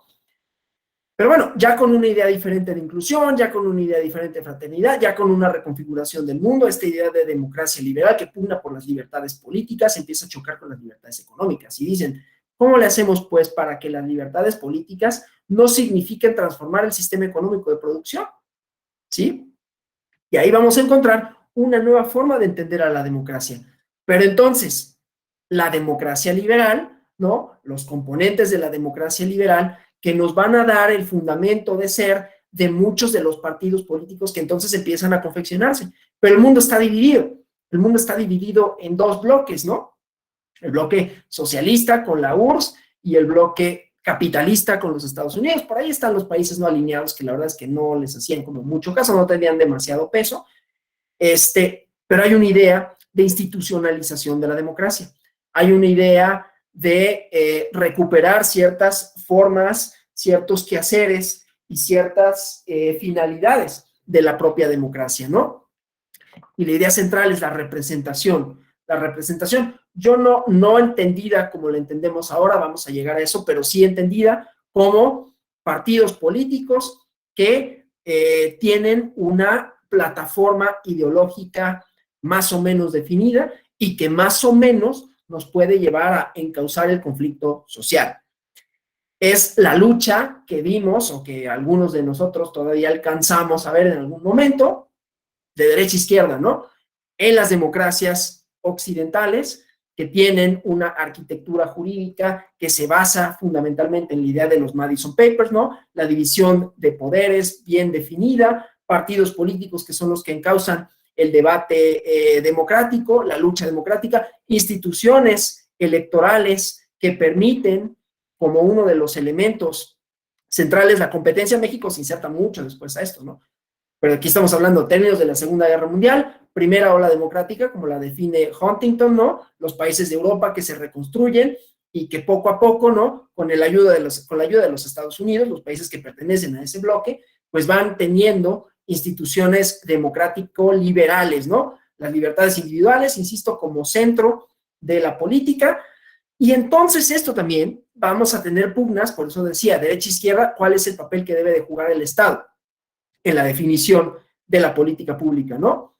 Y vamos a encontrar en los años 60, en los años 70, ¿no? Modelos democráticos, las famosas democracias sociales, ¿no? En donde la democracia tiene un componente no solo institucional, sino un componente de intervenir en la vida pública, de generar bienes públicos, de construir bienes colectivos, es decir, de gasto público en servicios, ¿no? Que son educativos, hospitalarios, desde luego de seguridad, que bueno, después vemos estas cosas de las privatizaciones, ¿no? De seguridad, de seguridad social en general. Y bueno, esas democracias sociales, ¿no? Sobre todo en Europa, que tienen algunos elementos, no dejan de ser un sentido capitalista, en el sentido de producción, en el sentido de acumulación, en el sentido de libertad individual, de libertad de empresa, de partidos políticos que compiten, ¿no? A diferencia de lo que pasaba en los países socialistas, que eran países en donde no existía la competencia política en ese sentido, ¿no? O sea, no había distintos candidatos con distintas plataformas que pudieran competir por el poder político, ni una arquitectura jurídico-política que permitiera el cambio en los gobiernos. Entonces, las instituciones de la democracia liberal, entre ellas, como decía, partidos políticos con el centro puesto en las libertades políticas, empiezan a tener esta tensión con, bueno, pero ¿qué hacemos? ¿Cuál es el papel del Estado? ¿Qué es lo que debe de proteger el Estado? ¿Qué tanto debe de proteger el Estado? ¿Sí? Y si recordamos a los liberales, ¿no? Los liberales clásicos, John Locke, John Stuart Mill, sobre todo John Stuart Mill y algunos otros, ¿no? Que habían pensado que la intervención del Estado en la economía pues tenía que ser lo mínimo posible, ¿no? Laissez-faire, no sé cómo se diga en francés, ¿no? No sé si lo dije bien, pues en francés, dejar hacer, dejar pasar, con la idea del Estado mínimo. Y entonces, nuevamente, vamos a encontrar en los años 70, ¿no? Estas, decía, por un lado, luchas ideológicas que tienen como su fundamento en la disputa por la hegemonía del mundo, ¿no? Y la izquierda se define un poco desde el punto de vista, no necesariamente soviético, pero sí de la Revolución Rusa, que sucede también casi poquito antes, más bien casi en medio, al finalizar la Primera Guerra Mundial, en el 17, ¿no? La Primera Guerra Mundial empieza en el 14. Pero bueno, entonces esta revuelta político-social tiene también ideas políticas, ideas de reivindicación, ideas de masas, va configurando partidos aún en los sistemas capitalistas, ¿sí? Que se disputan el poder, y hay países en donde la definición comunista capitalista tenía mucho sentido, ¿no? En México teníamos nuestros partidos comunistas, lo que pasa es que era un régimen no democrático, entonces pues era más o menos, no quiero decir de adorno, porque había su persecución, ¿no? A revueltas, a siqueiros, entonces ellos los metieron a la cárcel, y bueno, esa es otra parte de la historia que también es interesante abordarla, pero el chiste es que la ideología pesaba para la definición de los partidos, para la definición de las plataformas políticas, y no solo pesaba, definía también el papel del Estado, que es en lo que estaba, ¿no? El papel del Estado como regulador de la economía, como regulador de la vida social, como definir la idea de la individualidad política, la colectividad y la parte económica. Y entonces en los años 70, obviamente, estas políticas de gasto público, pues de alguna manera empiezan a generar resistencias, debates y crisis económicas nuevamente, ¿no? Y entonces se van resolviendo de otras formas. Esto es a donde yo quiero llegar hoy, que es a plantear la definición contemporánea de democracia, sus problemáticas, y mañana vamos a entrar bien en ello, ¿no? Porque tiene este desarrollo histórico, ¿no? Entonces, en los años 70, en los años 80, que empieza a cuestionarse esta parte de democracia social, ¿no? Donde hay un fuerte gasto público, hay una fuerte inversión pública, muchos servicios públicos, un peso importante de los sindicatos que desde luego empiezan a hacer distinto tipo de crisis, y vienen en los años 80, aunque se empieza a esbozar desde antes, ¿no? Pero en los años 80, este consenso de Washington, ¿no? Que le trata o logra quitarle poder a los sindicatos, y con la idea de la privatización de los bienes públicos, ¿no? El Estado, ya su papel no es tanto de producir bienes públicos, sino de garantizar mercados. Ahí donde antes había bienes públicos, en los hospitales, en las escuelas, cualquier cosa, ¿no? Empresas públicas que tenían como la burocracia estatal, ¿no? A las personas, los sistemas productivos, y es desvincularlos del Estado, ¿sí? Porque van naciendo en medio de la Guerra Fría otras instituciones económicas y otra idea de democracia menos preocupada por lo social que por la arquitectura jurídico-política, ¿no? Por decir que sea un sistema de competencia política en donde el faro orientador no sea tanto la ideología. Empiezan a perder peso, porque además empieza a perder la URSS, y cuando pierde, definitivamente a finales de los 80, ¿no? Con la caída del muro de Berlín, pues sí se quedan sin brújula muchos de los partidos que se definían como comunistas o de izquierda, y aparentemente hay una convergencia hacia el centro, pero ello también trae una idea de democracia, insisto, la idea mínima de democracia que ya se había esbozado en la economía, la democracia procedimental, a los Schumpeter, ¿no? ¿Qué es la democracia? Ya no es nada más instituciones que reconocen el conflicto, que le dan un cauce, que reconocen la diversidad, o la democracia social, en donde hay instituciones políticas, partidos políticos, pero en donde el Estado ocupa un lugar importante para la definición de la economía y del gasto público. Aquí ya se convierte, simple y sencillamente, en una serie de procedimientos para escoger autoridades políticas legítimas, ya no sobre la base de la ideología, porque esa, de alguna manera, se va diluyendo ese debate, ¿no? A la hora de que cae el muro de Berlín, a la hora de que triunfa el modelo norteamericano, ¿no? Francis Fukuyama escribe este ensayo del fin de la historia, y dice, pues es que el cambio político ya no se va a producir por el antagonismo. Justamente, ¿se acuerdan que les dije, no? Que la democracia contemporánea, o muchas de las ideas de la democracia contemporánea, son contrarias a la noción de conflicto, aunque tiene sus raíces en lo clásico, y está en Aristóteles, está en Platón, está en Maquiavelo, pero hay una renuncia a eso porque dice Fukuyama. Y digo, dice Fukuyama, pero él es parte de un marco teórico grande, ¿no? Que apuntan hacia procedimientos que produzcan resultados, y los resultados son autoridades políticas legítimas, en donde el faro orientador ya no es la ideología, es como si fuera un mercado. Por eso hablé de el Estado como productor de bienes ya no públicos, sino productor de mercados, porque esa ideología se va transportando a otros lugares, ¿no? Esa idea de la privatización, esa idea bueno, ahorita voy a la parte de los técnicos, ¿no? Despolitización, esa idea de controlar a las masas, porque las masas pueden revertir el programa económico, que es lo que tiene que subsistir, porque es lo que garantiza la libertad, ¿sí? A diferencia de lo que sucedía en la URSS, ¿no? Entonces, se diluye en esta idea de democracia esa idea de conflicto, sino es una idea de convergencia. Y con ello vamos a encontrar, entonces, democracia como procedimientos, democracia, insisto, como una forma de elegir autoridades políticas legítimas, y ciudadanía, ya no en el sentido, sí en el sentido individual más llevado a su extremo más grande, individuos como personas racionales que actúan en función de sus intereses instrumentales, la idea de la razón instrumental como el motor de las cosas, la idea del consumo, aún en lo electoral, aún en lo político, aún en lo democrático, y la democracia se convierte en un mercado. Anthony Downs nos da una definición de democracia: son las reglas del juego. ¿Qué pasa con esa definición? ¿Cuál es el problema de esa definición? Que prescinde del conflicto.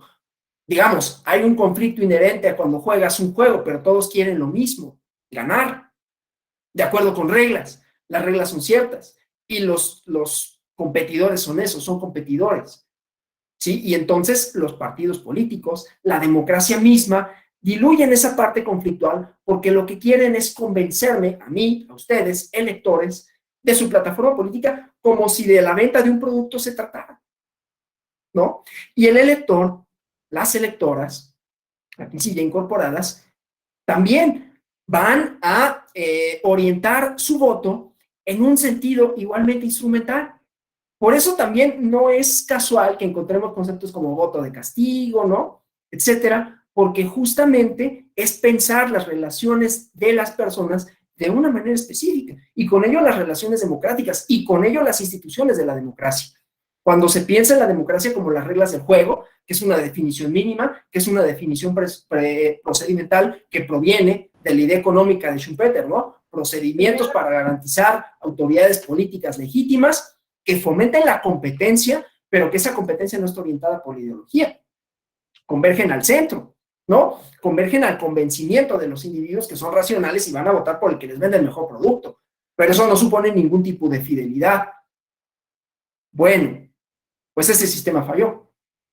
Para bien, me parece a mí. Mañana lo vamos a retomar, ¿sí? Y vamos a ver otras definiciones. Claro, ya les había adelantado algunas cosas en la falla de ese sistema, en la falla de esa arquitectura, y vamos a ver por qué, o algunas propuestas de por qué falló, y luego vamos a ver una propuesta de democracia como una serie de esferas en donde se incluye el conflicto, en donde se incluyen las instituciones, pero falló el modelo liberal en ese sentido, porque sobre todo prescindía de la realidad. Era un modelo que se suponía que iba a aplicar en cualquier momento, en cualquier espacio. Bueno, el fracaso de Afganistán parte en buena medida de ello, ¿no? El presidente depuesto de Afganistán, que era un antropólogo, se dedicó a vender el éxito del modelo afgano y pues fracasó, porque esas instituciones, esa idea, ese modelo, necesariamente tienen que estar atados a la realidad. No solo fracasó en Afganistán, fracasó en Italia, fracasó en México, fracasó en muchos lugares. Y esas son las crisis que nos llevan a ver, entre otras cosas, actores políticos extravagantes, a mí me gusta llamarles así, partidos políticos que no se definen como partidos, ¿sí? Que no se componen necesariamente por políticos profesionales, el discurso de la antipolítica, pero también, ¿sí?, la idea de la ciudadanía, los ciudadanas y ciudadanos, las candidaturas ciudadanas, como esta apuesta por lo diferente. Y por otra parte, mecanismos de democracia directa que tratan, en algunos gobiernos, ¿no?, tratan de llenar ese hueco que la democracia liberal, mañana vamos a retomar todo esto que estoy planteando, supuso que se abrió, que se ensanchó entre las élites que formó el modelo liberal, élites burocráticas, académicas, políticas, y la población. tratando de excluir el conflicto. Y ese fue uno de los grandes pecados, desde mi perspectiva. Hasta aquí preguntas, comentarios. ¿Nada? Bueno, sí, Alfonso Pliego, por favor. Bueno, primero felicitarlo porque me pareció muy completa, muy amplia Gracias. su exposición. Creo que tuvo que hablar de no sé cuántos siglos en 2 horas. Eso no es Sí, cualquier cosa, y además con autores y con conceptos tan complejos, ¿no?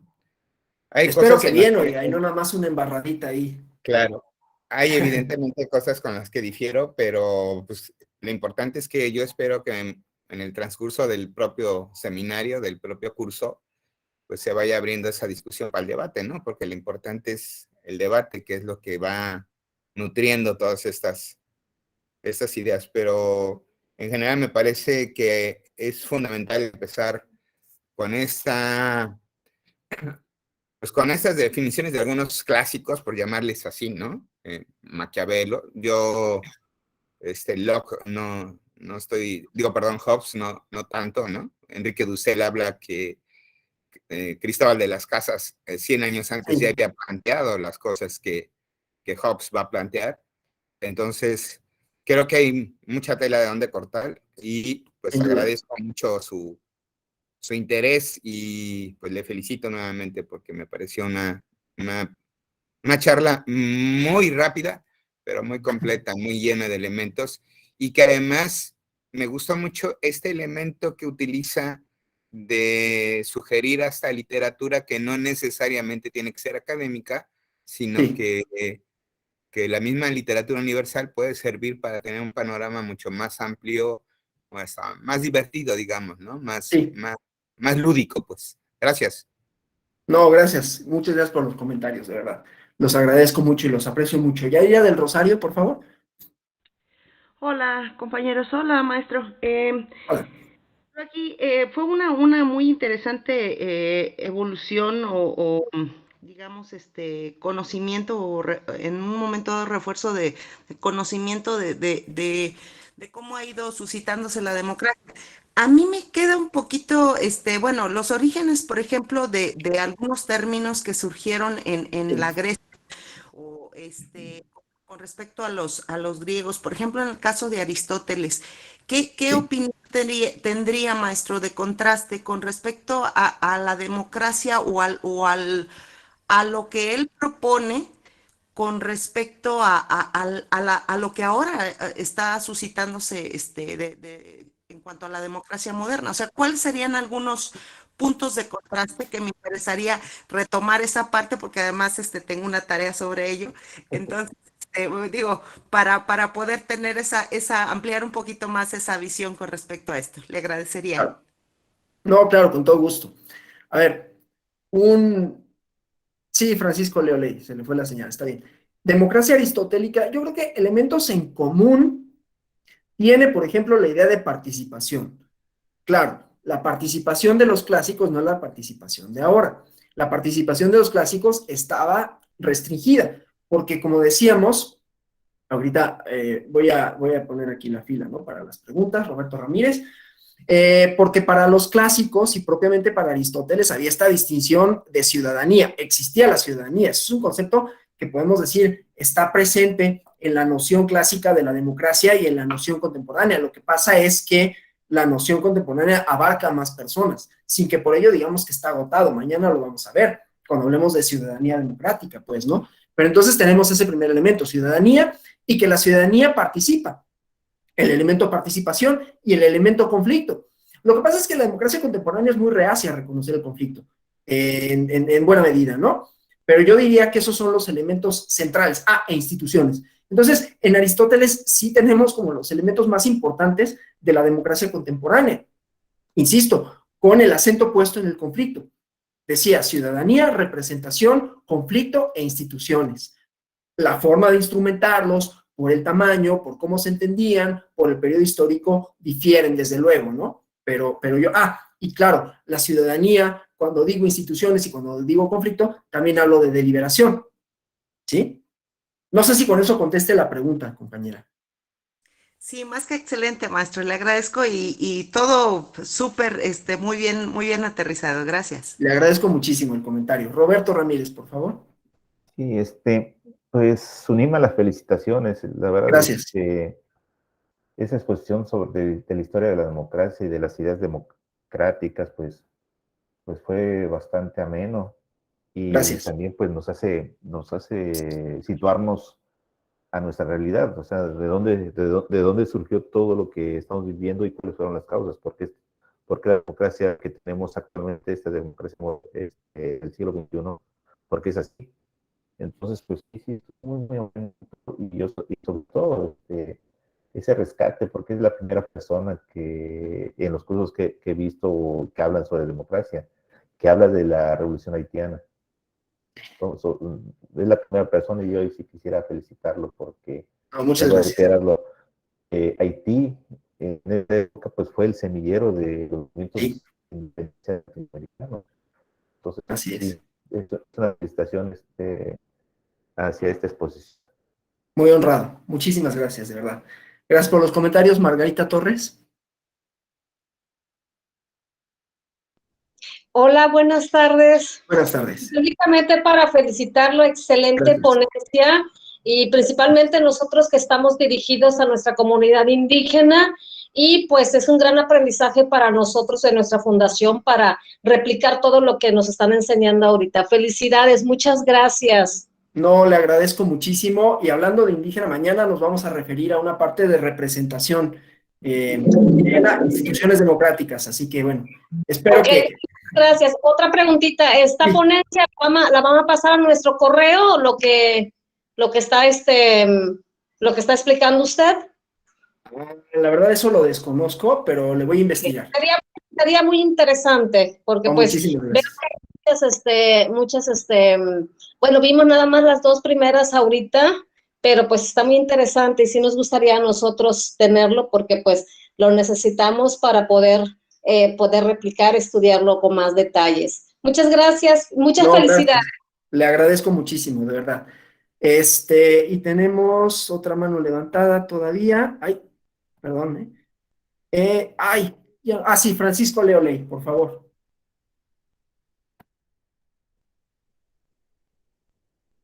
Adelante, adelante. Yo no sé qué hice aquí.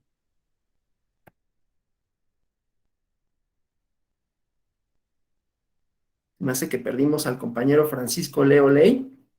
Vamos a ver, si no lo recuperamos el día de mañana, aquí lo anoto para que comience usted con su intervención, si está de acuerdo, porque veo que hay como ciertos problemas de comunicación. Entonces, si está de acuerdo, compañero Francisco, mañana comenzamos con usted. Sí, mañana comenzamos con usted, con su comentario, con su pregunta, dado que nos quedan 2 minutos, entonces tampoco para abusar del tiempo de ustedes, vamos a terminar. No, gracias a ustedes, gracias por su atención, por sus comentarios, por su participación. Esta es la bienvenida al diplomado, que yo espero que en la medida de lo que ustedes esperan, responda a las preguntas fundamentales y a las ideas que ustedes, a las expectativas que ustedes tenían. Y gracias de verdad por los comentarios, les aprecio muchísimo. Nos vemos el día de mañana, que tengan una feliz tarde y un gran inicio de semana. Nos Gracias de vemos. verdad. Gracias. Hasta luego. Adiós.